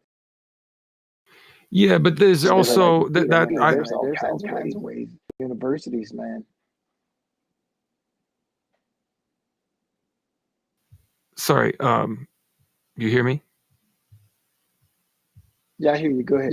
We got a crazy delay. Anyway, I was gonna say, but yeah, I get that. But at the same time, you put a lot of your life and your legacy into playing his music, and for you to be able to continue to do that, I think is not only an honor to him, but it's also a part of your legacy in a way too. So sure, I feel like there's there's some fairness there too. Yeah, I think we'll be allowed to do it. I mean, I think they just want to make sure they curate the right type of situation. But bro, I've been the dude that's out there now, Lundell, is a good friend, man. In terms of like, he's been cool with me as I've worked with the band for years. During the '90s era when he came on to help Prince get out of his contract. And Lundell's always been a fair shooter with me in terms of just how he's dealt with me, and I think that anything that they're going to do, I believe that they have the brand in the best interest. That's what I believe, and I hope that's what it is. Is that that anything they're doing is all for the betterment of the legacy of Prince. I'm hoping that's what the situation, and that's what I believe it is. So, and I'm game to do whatever if they want to work together in that. And if that's what it is, then I'm with it. And if it's not about Prince, if it's not about that, I don't need to mess with that, and I'll keep it moving. If it's not about that, that's what sure. Of course, they want to do right by the brand, of course. Yeah. Also, there's a lot of other things for you to do too. You were saying you were playing with a new artist out of Australia or something like that, and you're going to Bonnaroo. You were telling me this the other day. Ooh, kitties. This kid is amazing. He's like you, man. Just younger. He just turned 50. Did he just turn 15 or 16 now? I think he just turned 15. 15. His name is Taj Farrant, and he's from Australia, and he's like the blues wonder kid, man. He's like, all of the Steve Vai, Stevie Wonder. Everybody knows this kid is absolutely killer. He's a big Prince fan, and I went to his show, and and since I've sat in with him a couple of times, and bro, he's the real deal. And his dad, you know, he likes me like a big brother, and his dad is like, he's like, Taj wants you to play with him, and all of this. And so, man, I'm excited about him. Whether I play with him or not, I think he's going to be the next big thing. I think he'll probably be the youngest Grammy winner in the history of the Grammys if he wins when he comes up to his songs. I'm just playing on one of his records about a week ago that he was his mom, and this kid is out of now. They want me to play like probably starting next year, and they talked about me doing something at Lollapalooza in Chicago. So I don't know if that's going to happen, but Lollapalooza, yeah. for now I know they're into, yeah. And so he's amazing, man. This kid is phenomenal. He's phenomenal. The parents are like super great people, man. His kid's sister, she plays drums, and I just heard one of her records they just did, and she's amazing. And she's only like 12. And they're just like, I'm like, man, y'all need to keep breathing because y'all got the right situation here. You're gonna have the Jackson 5 in a minute. And it's dope. I love this kid, and everybody that's checking him out. Taj Farran, you go on YouTube. His renditions of Purple Rain is like banana. Right, all right. He's super dope. All right, I love that. Yeah, man, that's great. Well, again, Morris, thank you so much for coming on, spending so much time with us, sharing so much insight and so many memories and stories, bro. I love it. I could listen to it all day, you know. So, thanks so much, man. We'll definitely got to have you back when we can actually play some music, you know. So we'll have to iron that out in advance next time. Back in my studio. Amazing, man. Cool. Yeah, well, cool, man. Does anybody want to ask it, Morris, anything before he goes? Type it out in the chat real quick. You know, Morris, if there's anything else. No, man, hey, look, thank you, Cobi. Thank you for the opportunity, man. You know, so kind enough to extend to me.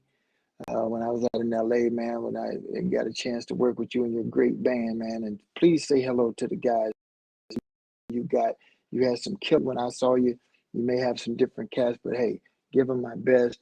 I know they get. Bro, it's just me now, bro. That band is crazy. Speaking of that, what we were talking about earlier. For me now, dude, I just go solo dolo now because it just the resources are so different. You know, it's so expensive to take a band out anywhere, so I got to do solo dolo. Yeah.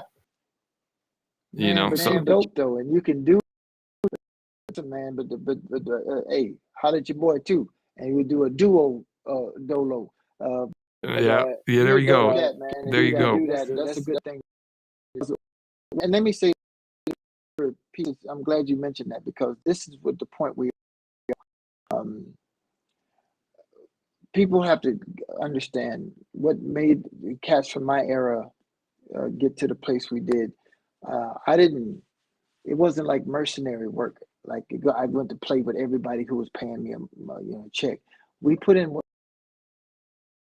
sweat equity, right? And that's all I played with was that band. We built that band, and we worked free until we got a gig. I didn't have to pay for rehearsal. We put the work in so we could whoop everybody and then go play and make money. Everybody's got to be able to see the dream. When I work with musicians, I ask them, what do you want to do? What do you want to be? And when Prince asked me that one, he said, Morris, why did you come here? I said, to be with the baddest band in the world.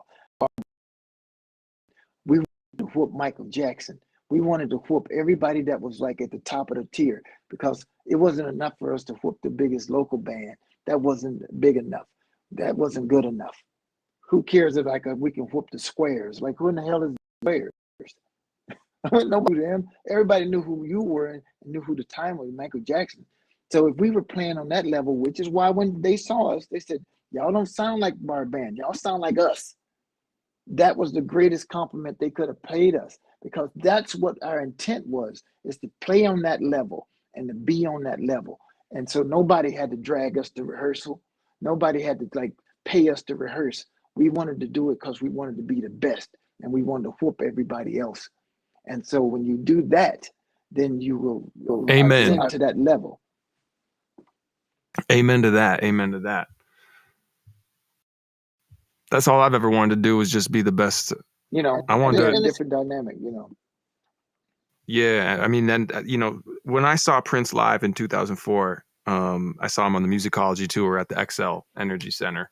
That was the first time I got to see him actually live, and yeah, it changed. It just, I mean, I always wanted to be the best I could be, but that just set the whole new bar after seeing him. It was like I didn't know that kind of stuff was possible, you know.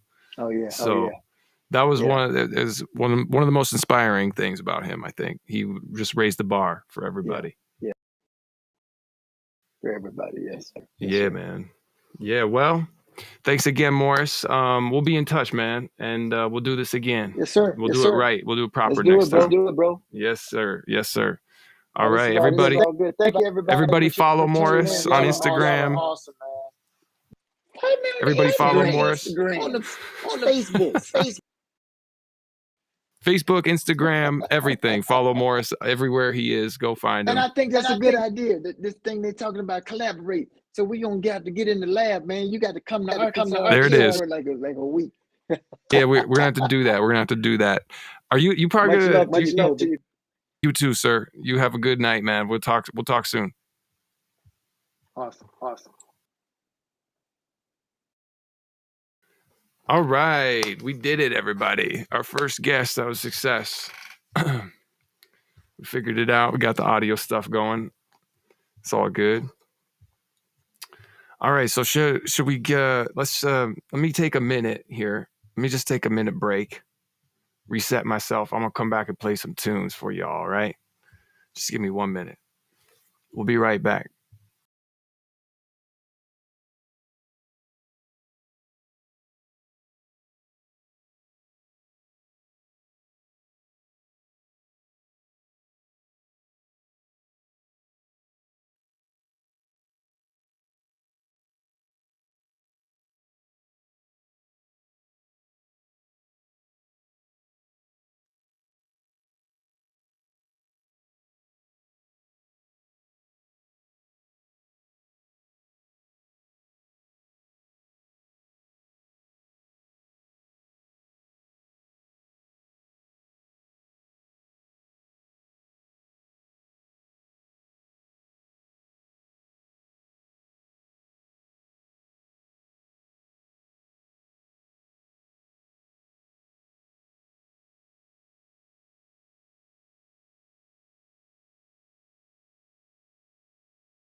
All right, we're back.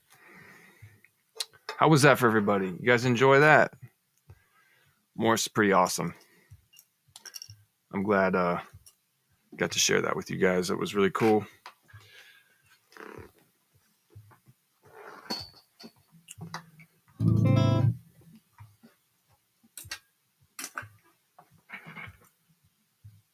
All right, how's everybody doing? We back? We back in action? We got it working, right? All right, so back to our normal schedule here, our normal scheduling programming. All right, so we're going to kick it off with Virginia's request, like I was trying to do a minute ago. Where We Belong, Virginia. We're going to do that one, I think, for you.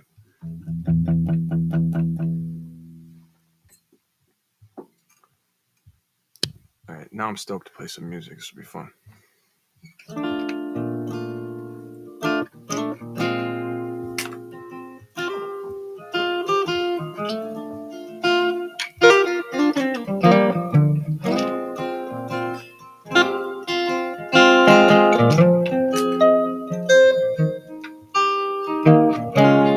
Destiny is calling to us now. Give you all my love at the speed of sound.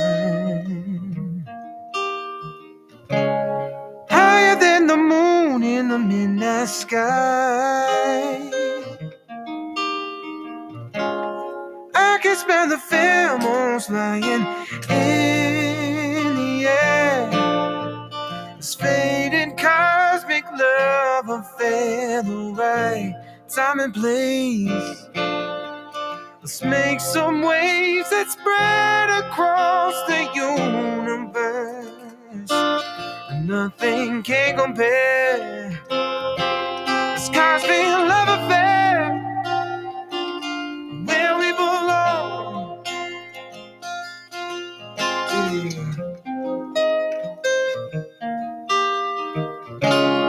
Tuning in all your frequencies, resonating perfect harmony. Higher than the moon in the midnight sky. Baby, all the salt and sugar we share. This faded cosmic love affair, the right time and place. Let's make some waves that spread across the universe. Nothing can compare. This cosmic love affair, where we belong.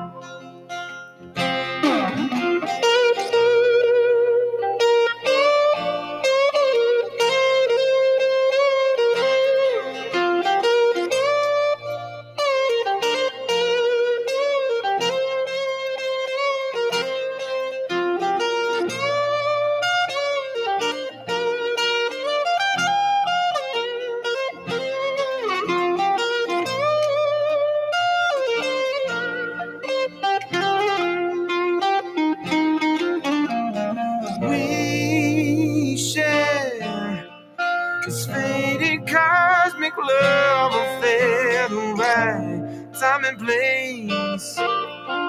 Let's make some waves that spread across the universe. Nothing can compare. This cosmic love affair, where we belong. Right where we belong.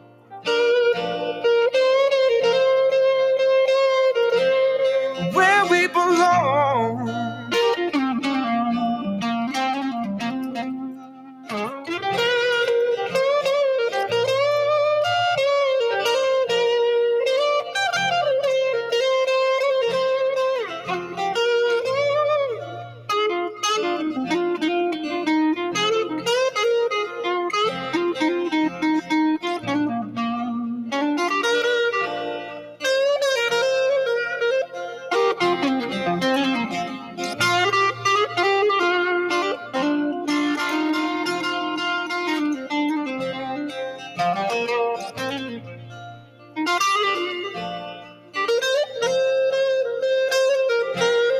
Where we belong.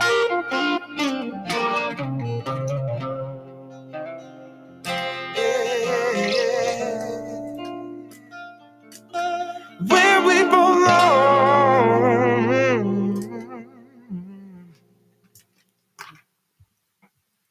Right. We got another super chat here coming in from Allison. Allison says, "Hi, Cobi. Love the Morris interview and stories. I hope he hops on again soon. I'm requesting Fool's Gold or Keep Climbing." All right. That's a great request. Let's try something like that.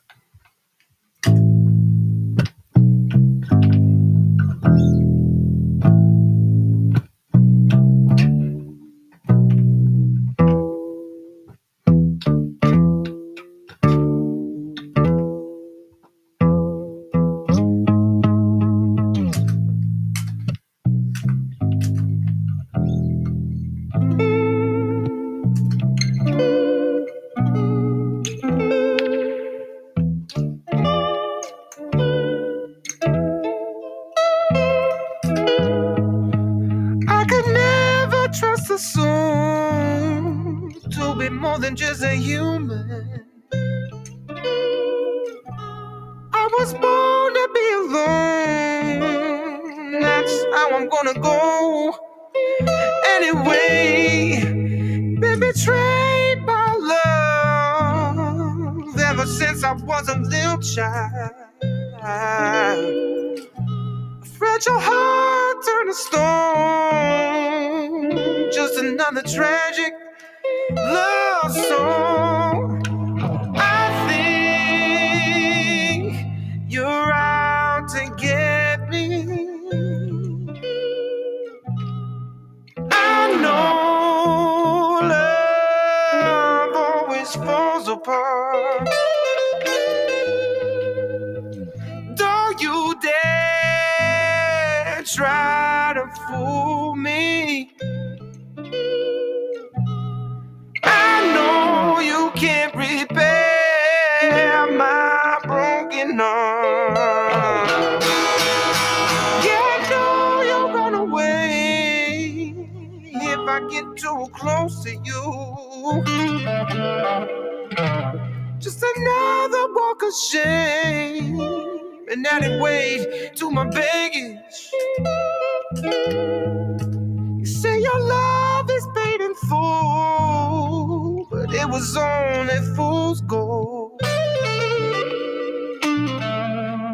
And I'm just another fool to a merchant of pain on the road. I think you're out to get me.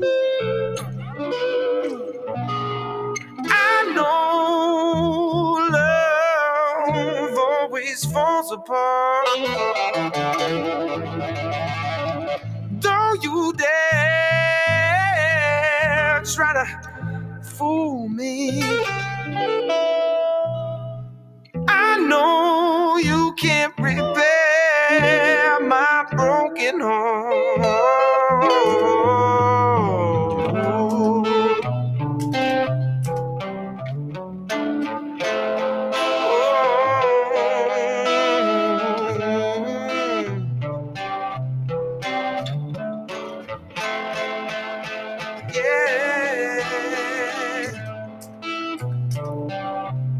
Your love is an illusion.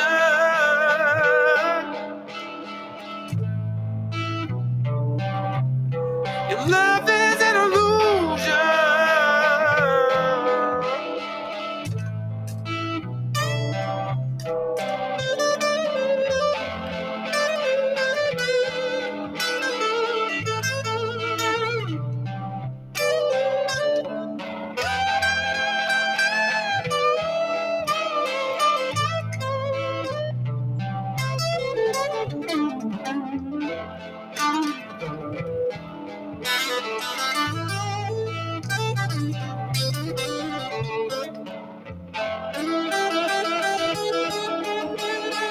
I think you're out to get me. I know love always falls apart. Don't you dare try to confuse me. I know you can't repair my broken heart.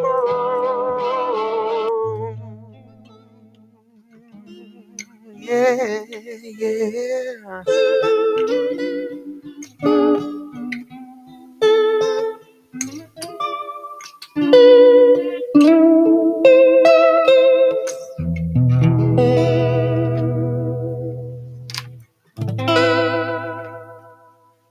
All right. Shout out to Allison. Thanks for the super chat. All right.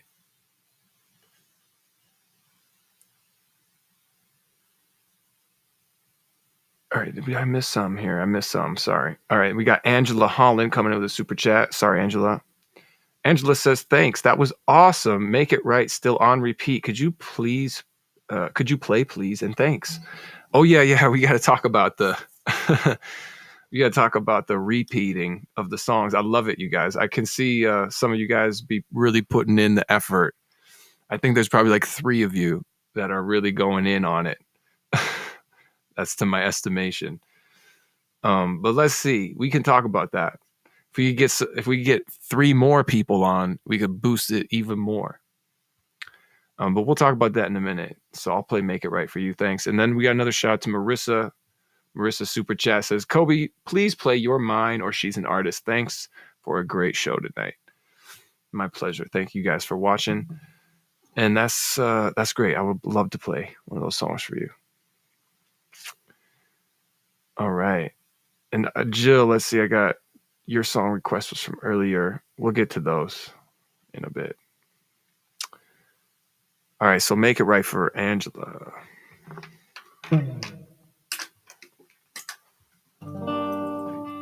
Let me tune this bad boy. I thought I did tune it, but it's a little out, a little funky. That's why.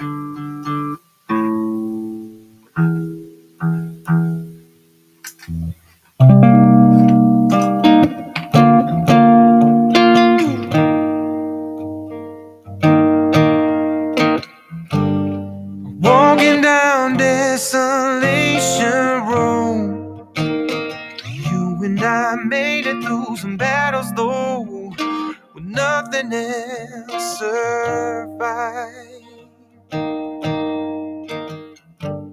It seems we ain't loved by fate no more. We may have won some battles, but we lost the war.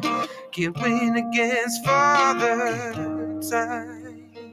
I can tell you all I know, but I can never tell you why. Go say goodbye. We gotta make it right. We gotta make it right. I keeping my demons at the door. Told them they ain't welcome here anymore. I made a sacrifice. I know that I will follow you and run into the long dark night. Don't say goodbye.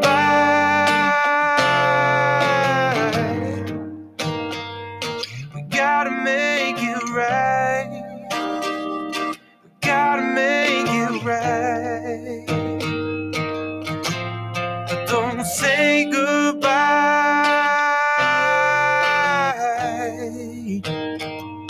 We gotta make it right. We gotta make it right.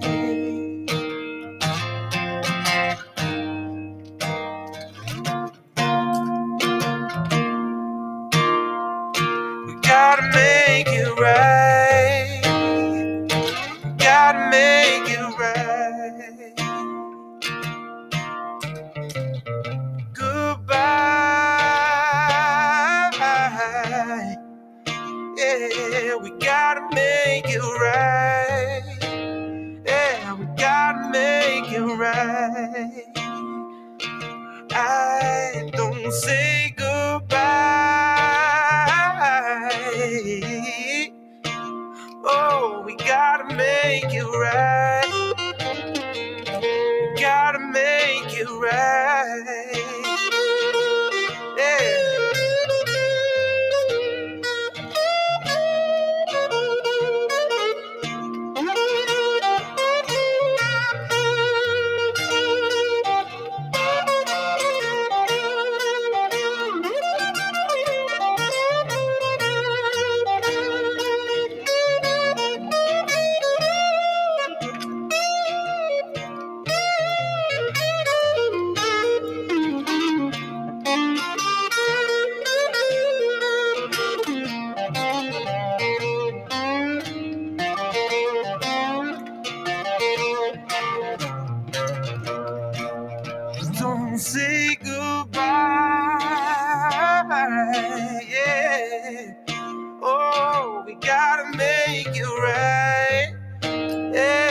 we gotta make it right.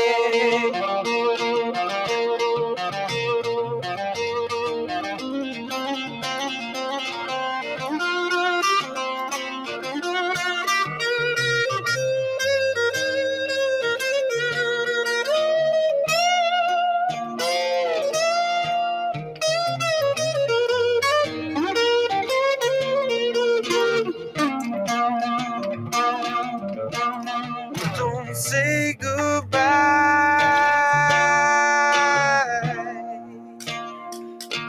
Gotta make it right.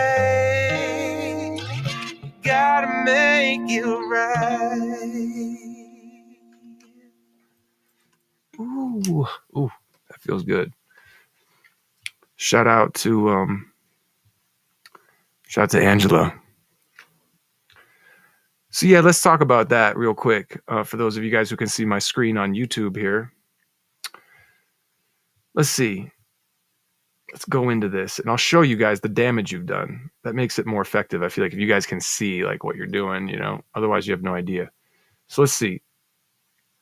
So this is my Spotify for artist page. You can see here. And let's go into the streams, shall we? Oh, now I lost the tab. Where is it? There we go. All right. So this is when the song was kind of first released, first few days, whatever. But here we are now, right? This is the last week. So this is from last week's live right here, Friday, May 17th. And we talked about it. I was like, can we get as many people as we can to just play the song on repeat all week long, nonstop? So let's see. And we did the math, right? We did it. You could play the song roughly around 400 times a day per person. So we're at 900 streams, around 900 streams here on this Friday. And then it kind of continues throughout the week. Fells off a little bit on Sunday. That kind of tends to happen. Sundays are usually lower on the streaming. And we kind of maintain that throughout the week. Now, if we could get another person joining in on the fun here, or at least another 2 people, then we could hit over 100K. I'm sorry, not 100K, over 1,000 streams a day. And if we get 10 people doing it, if we get 10 people streaming the song all day long, that would be roughly around 4,000 streams a day. So we'd be way up here. You know, we'd be off the chart here. This is only 2,000 streams a day. So you guys are doing some damage, a few of you. Let's see. We can even see the regions of where these streams are coming from. Let's see. I know it's on here somewhere. Why doesn't it show me now? Show me filters. What do I want to see? Locations, right? Worldwide. No, what do we want? No. That's not what I want to do.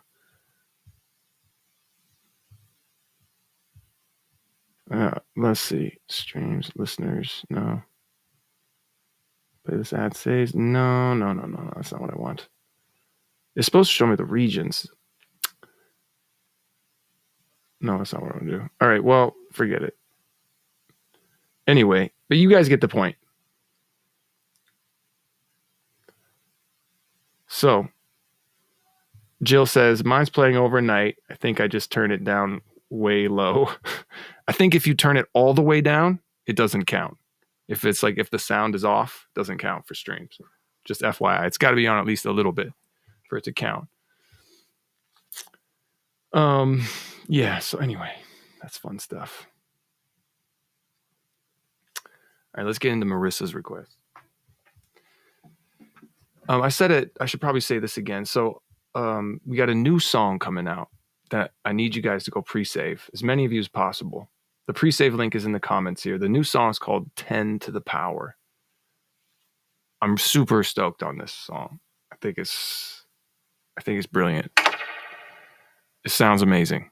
I can't wait to share it with you guys. Anyway, this next one's going out to Marissa for her super chat. Marissa, this one's for you.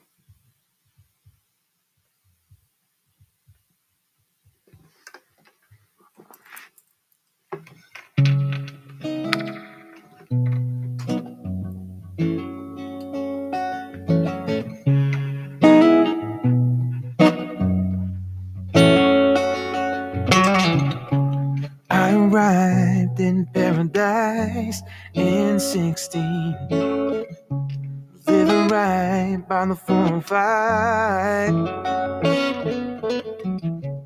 Reunite, met on the downtown scene. The first few months we took our time. Wide awake love.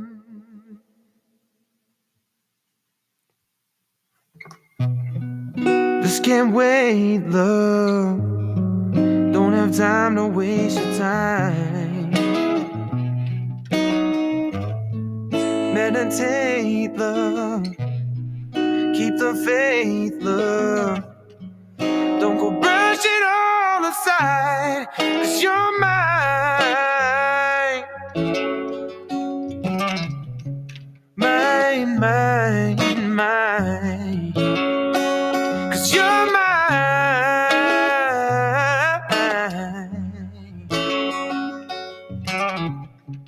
Mine, mine, mine. I don't know just what is ailing me. I disappear into the night. You say if I loved you, I would set you free. But you and I both know that's a lie. But be patient, love. I'm no angel, love. Don't have time to make the climb. Meditate, love. Keep the faith, love. Don't go brush it on the side, 'cause you're mine. Mine, mine, mine. 'Cause you're mine.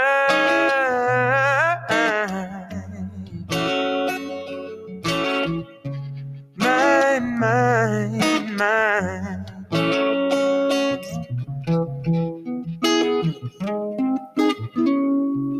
Cause I get angry when I'm sober.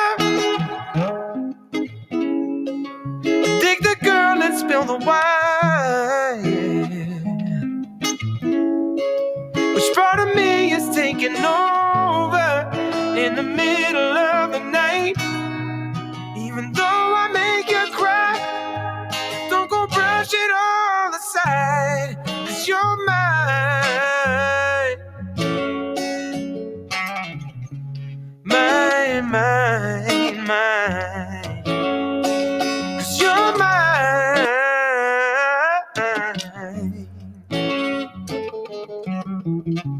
Mine, mine, mine.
nice. Shout out to Marissa.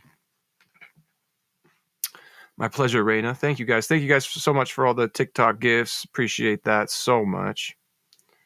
Appreciate all the super chats. You guys are such a lovely audience every week. Thank you for the sponsorships, the super chats, the gifts. Keeping the show going. Trying to take the show up a notch for you guys. I'm going to try to bring on some more guests here in the near future. If there's somebody you'd like for me to try to have on, you could let me know. Obviously, it's got to be like realistic, somebody I can actually get in touch with, but we'll see. If there's suggestions you guys would like to see about the show, if there's some things you'd like to, I don't know, some things you'd like to talk about or something you would like to see, don't be shy. Let me know. Always trying to make improvements to the show for you guys and bring something fresh. It's my pleasure. Thank you guys. All right, we reset that live goal. And let's see. Jill, well, I'll hit your request here now. We got a super chat shout out to Sherry. What's up, Sherry? Sherry says, hey, play me anything. Querido amigo, missed ya. And then we got Barbara all the way from down under, Australia, coming in here. Barbara says, hey, Cobi, can you please play a song for Pam C of her choosing? My shout out, Pam. Pam, this super chat's for you, sweetheart. Our good friend Barbara's being very sweet.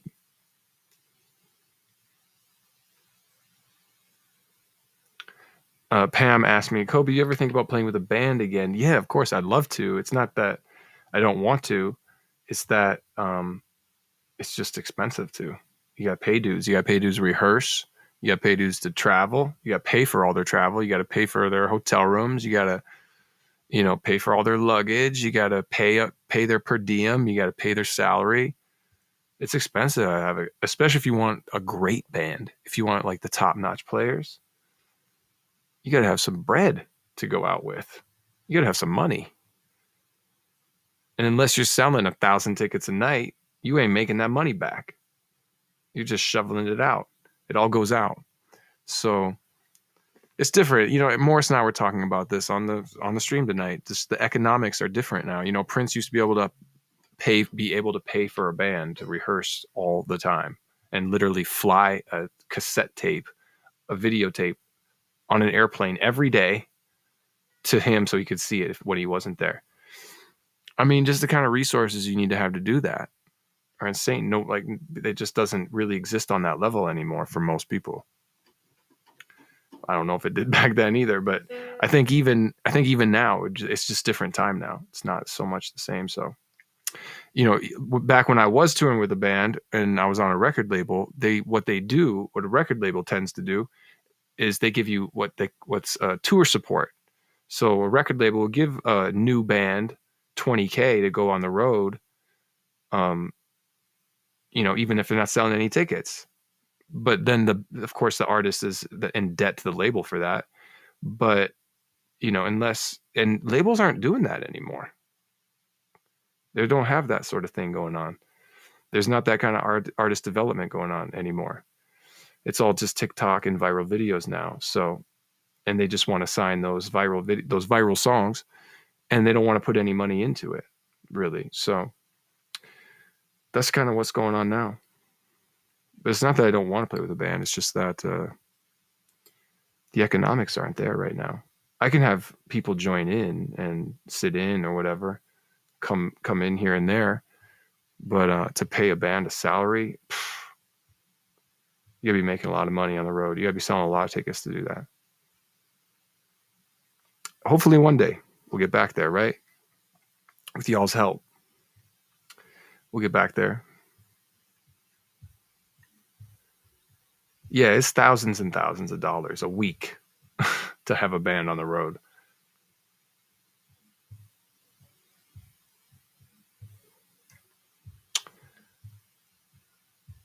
It certainly has changed. Some things for the better, some things not so much for the better, but it's just the way it is, That's life. Pam, what's your song there, sweetheart?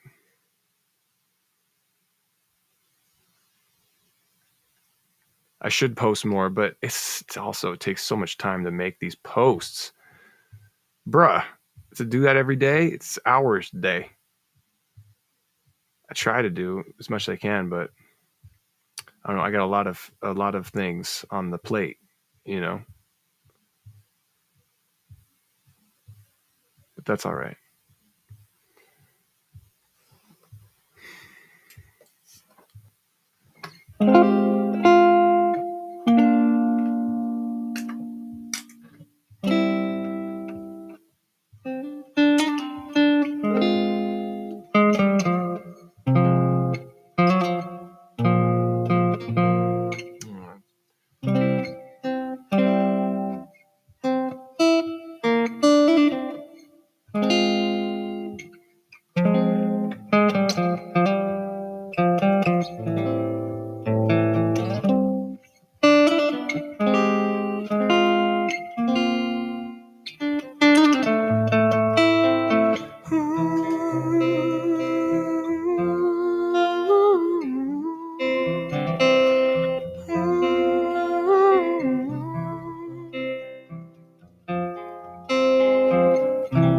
The song says everything I want to say.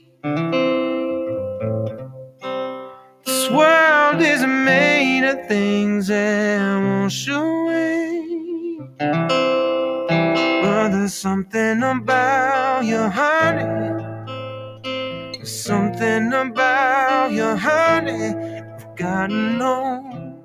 I'm up all night. Somebody tell me why I can't stop wanting you. I had you right here, but you always disappear. Your ghost is now haunting me. I'm thinking suicide, oh my head's just not right. But baby, I would die for you.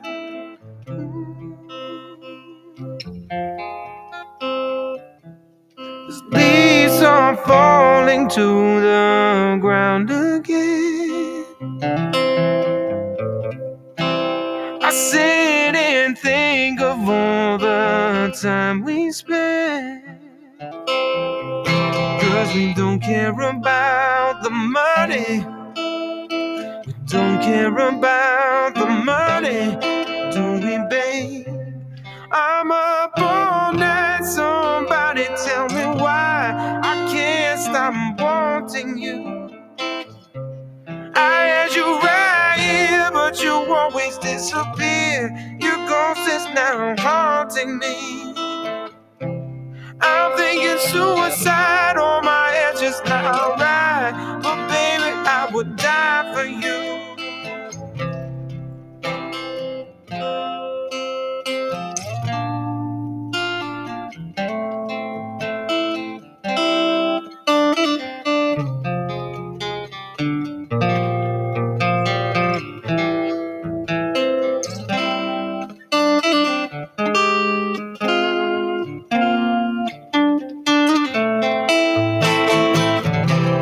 I'm up all night, somebody tell me why I can't stop wanting you.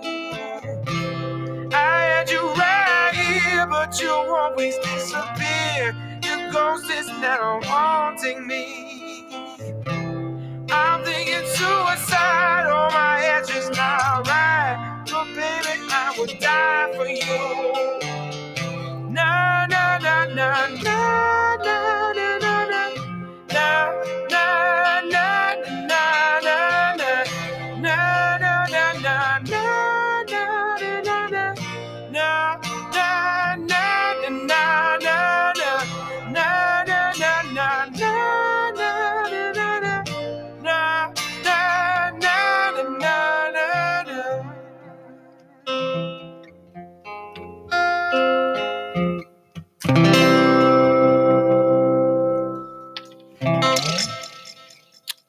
All right, shout out to Jill for that request.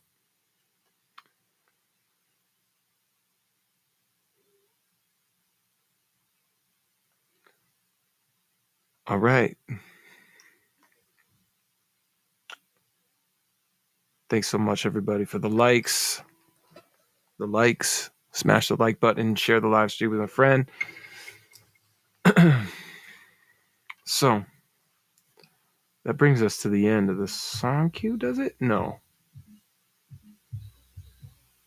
there was one from Barb for Pam, right? But I don't know what Pam was requesting. Pam, what'd you want? The Frame or Angel? Okay.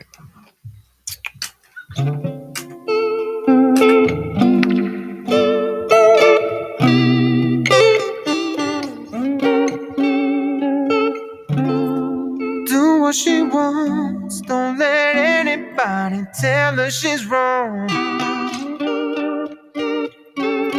Coming on strong, she found another love won't last very long. Angel, she's a real life sob story. Oh, my angel, she's a danger to herself and others. Her innocence is gone. Gone, gone, gone. Hiding her scars, longer sleeves so that you can't see them all.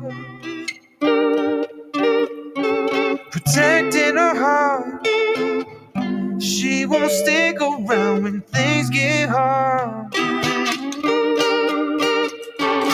Angel, she's a real life sob story. Oh, my angel, she's a danger to herself and others. Her innocence is gone.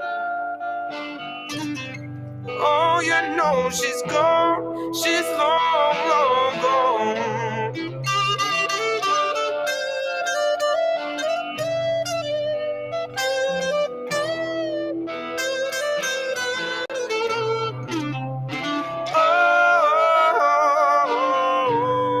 Oh, you know she's gone. She's long, long gone.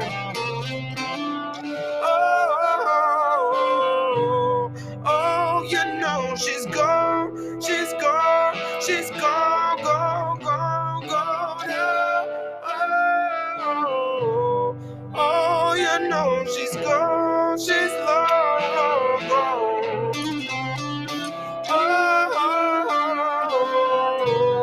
Oh, you know she's gone. She's long, gone, gone, gone, gone.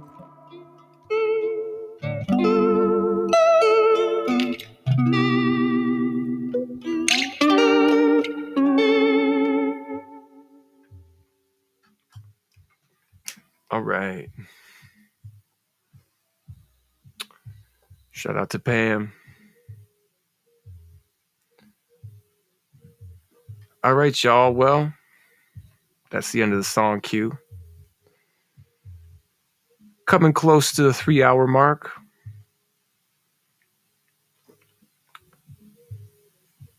Oh boy, Allison comes in right away. She knows. Super chatting. What's up, Allison? Allison says, hello, Cobi. I need to hear Rising Phoenix or I can't sleep. All right. Allison's keeping us rolling, y'all. Hello, Stephanie. Pam requested Angel, Dana. All right. Let's see. Rising Phoenix, eh?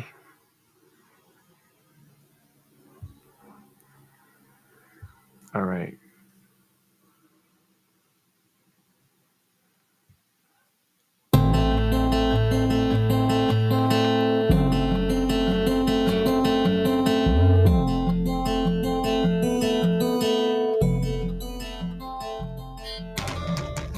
Comes and it goes like a burst of light. did you wanna say goodbye? How did you wanna say goodbye? No, 'cause we're never in control. Yeah, we could lose it all anytime. So I'm gonna live like I'm born to die.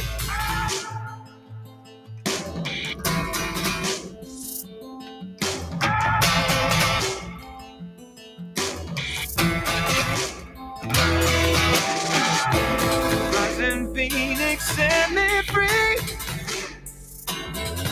I will set the sky afire with blaze, thunder, lightning, and rain. Shook the earth beneath my feet. No matter how many times my heart will break, I will rise up again. My love's not fading away. Love's not fading away.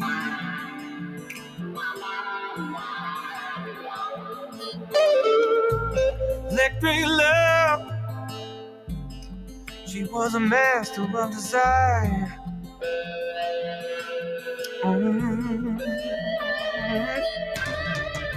Heart was full of pain, spark flew everywhere. I'd never been so burned by the fire.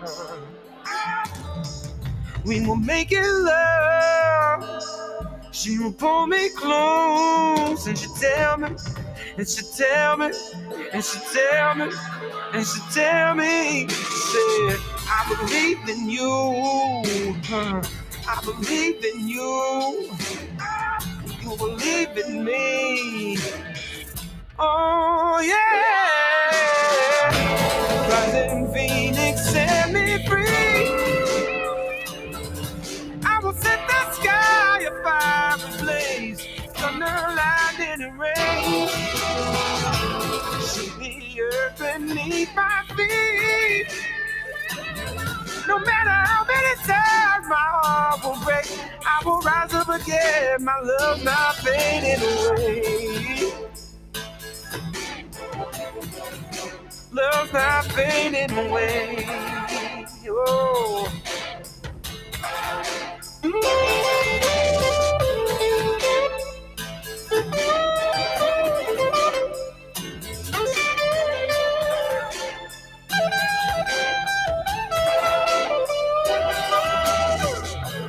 In my heart, you're in my head. Carry on until I'm dead. We embraced, it was ecstasy. Now all our face, the memories. You're in my heart, you're in my head. Lit the spark of every day. We disappear, we disappear, we disappear. Rising Phoenix, set me free. I will set the sky afire with blaze, thunder, lightning, and rain. Shook the earth beneath my feet. No matter how many times my heart will break, I will rise up again. My love not fading away. Love's not fading away.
You guys are funny.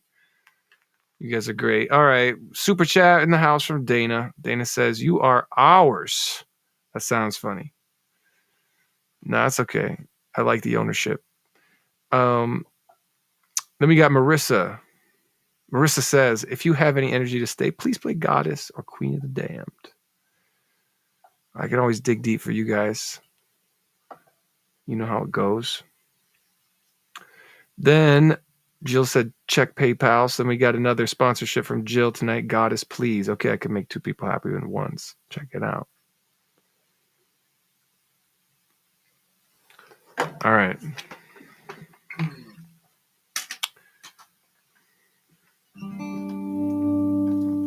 Future, you hold on my sorrows. The past, she was good to me.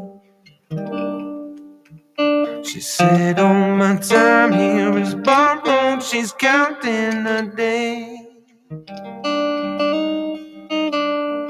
Bit off more than I can swallow. She plays with my fantasy, making me think I'm a borrow. She takes me away.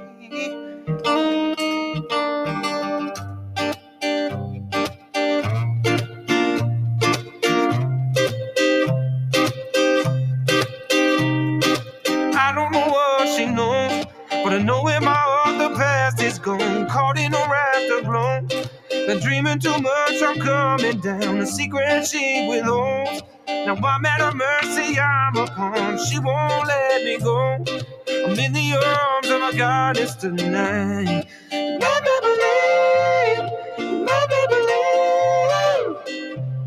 I'm in the arms of a goddess tonight. Let me believe, let me believe. Testing my will with temptation, she lays down in front of me. I'm only rewarded for patience when I play a game. She picks up on all my vibrations and plays with my chemistry. She's playing with all of these visions and takes them away. She knows how to control thunder and rain or dust to dawn. She's spinning a tornado. She screams like a banshee all night long, and that's how the story goes. Burning the flames of glory, 'cause she knows how to go. I'm in the arms of a goddess tonight. Let me believe, let me believe. I'm in the arms of a goddess tonight. Let me believe, let me believe. Take me to heaven above. There's not enough love in the world. Take me to heaven above. There's not enough love in the world.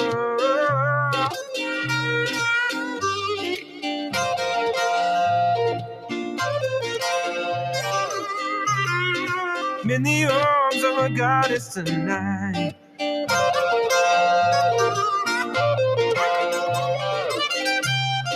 I'm in the arms of a goddess tonight.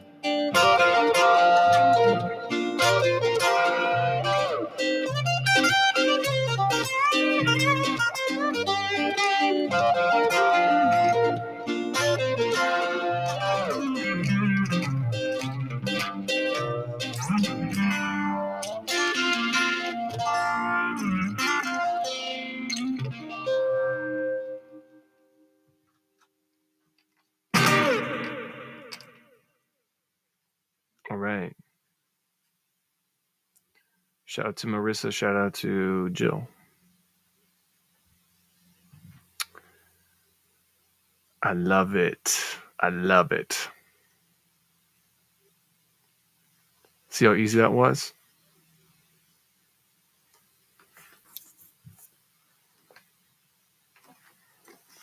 Oops. We got Angela coming in with a super chat now. Angela's got something to say. Angela says, Spotify counts streams regardless of the playback volume. Just looked it up. Hard feelings or that's the thing? Maybe if that's Apple I was thinking of then. But that's cool. That's great. Thanks so much, Angela. Keep on streaming, y'all.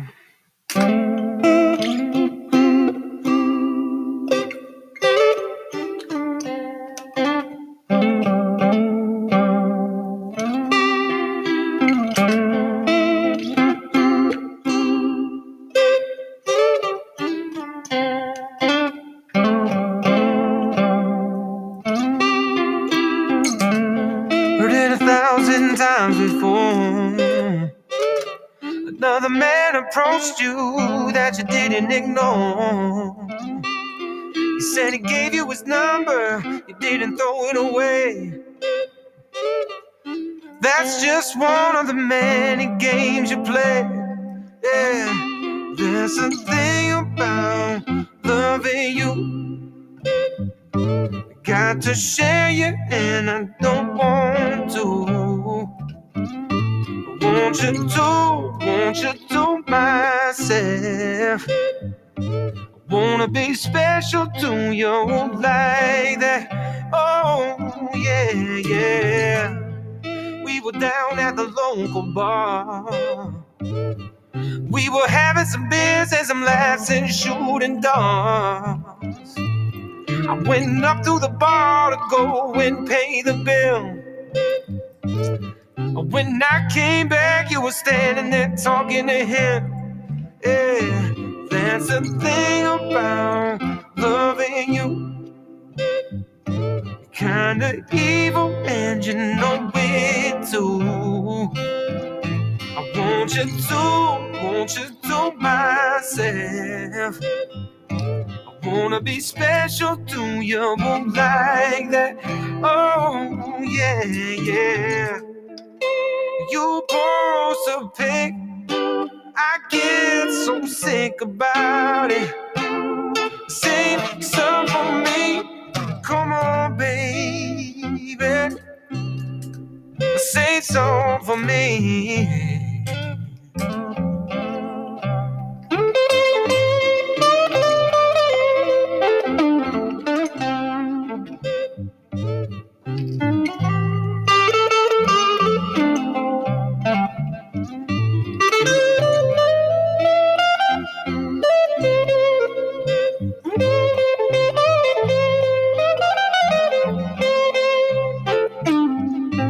That's the thing about loving you. Got to share you and I don't want to. Won't you do myself? Wanna be special to you like that. Oh, want the thing about loving you.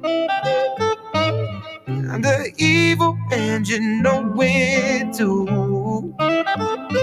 Won't you do myself? Wanna be special to you like that. Oh yeah, I wanna be special to you like that.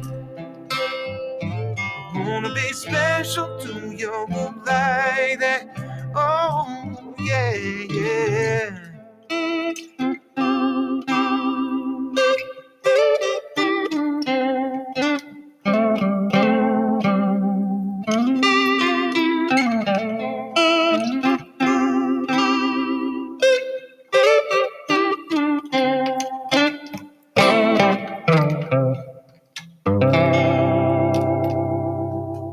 All right.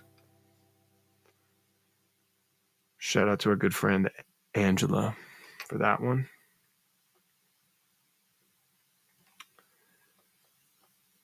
Dana, you want Desperate Man, huh?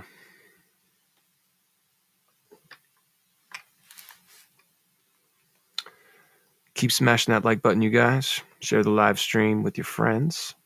Let's see if we can reach this goal, this last goal on TikTok before I go. see what we can get away with here.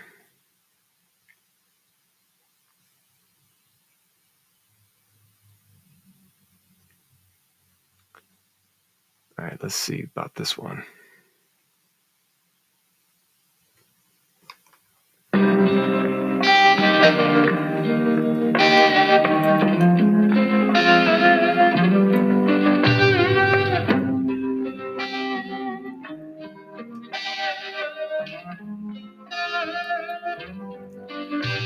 Don't have to search to find some kind of misery. Those who fell behind, yeah, we go to extremes. Got nowhere to hide. You can do your worst to me. Look the devil in the eyes. It ain't nothing I haven't seen. I am just a desperate man with my back against the wall. I've done everything I can. No, I'm not proud of it all. I thought I saw the signs. Tell me, where did I go wrong? Staring back at the world. Maybe this is right where I belong.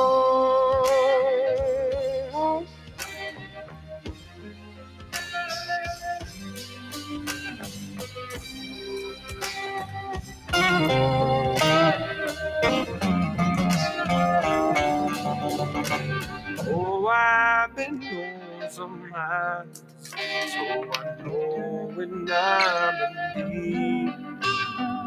Had to get wise in ways I wish I didn't need. I said I'm guilty of my crimes, born out of necessity.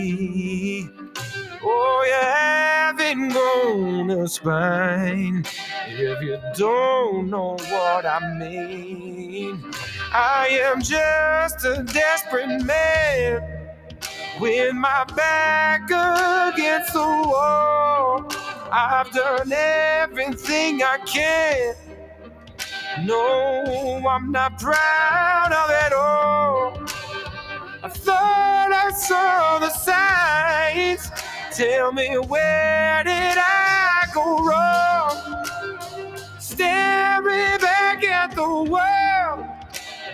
Maybe this is right where I belong. Huh. That's what I said. Maybe this is right where I belong.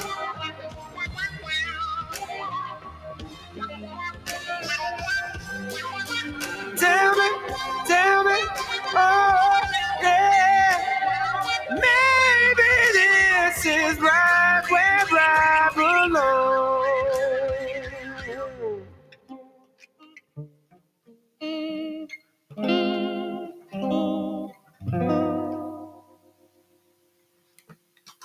All right, shout out Dana.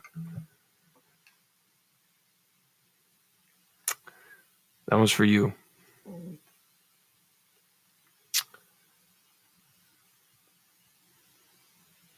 All right, y'all, make sure you pre-save that new song now. There should be like at least 50 pre-saves on that shit by the end of the night. No, that wasn't my new song. That's not. No. I was just going back to a different point. I have a new song coming out June 7th. That was not it. That was a request for Dana. That was Desperate Man.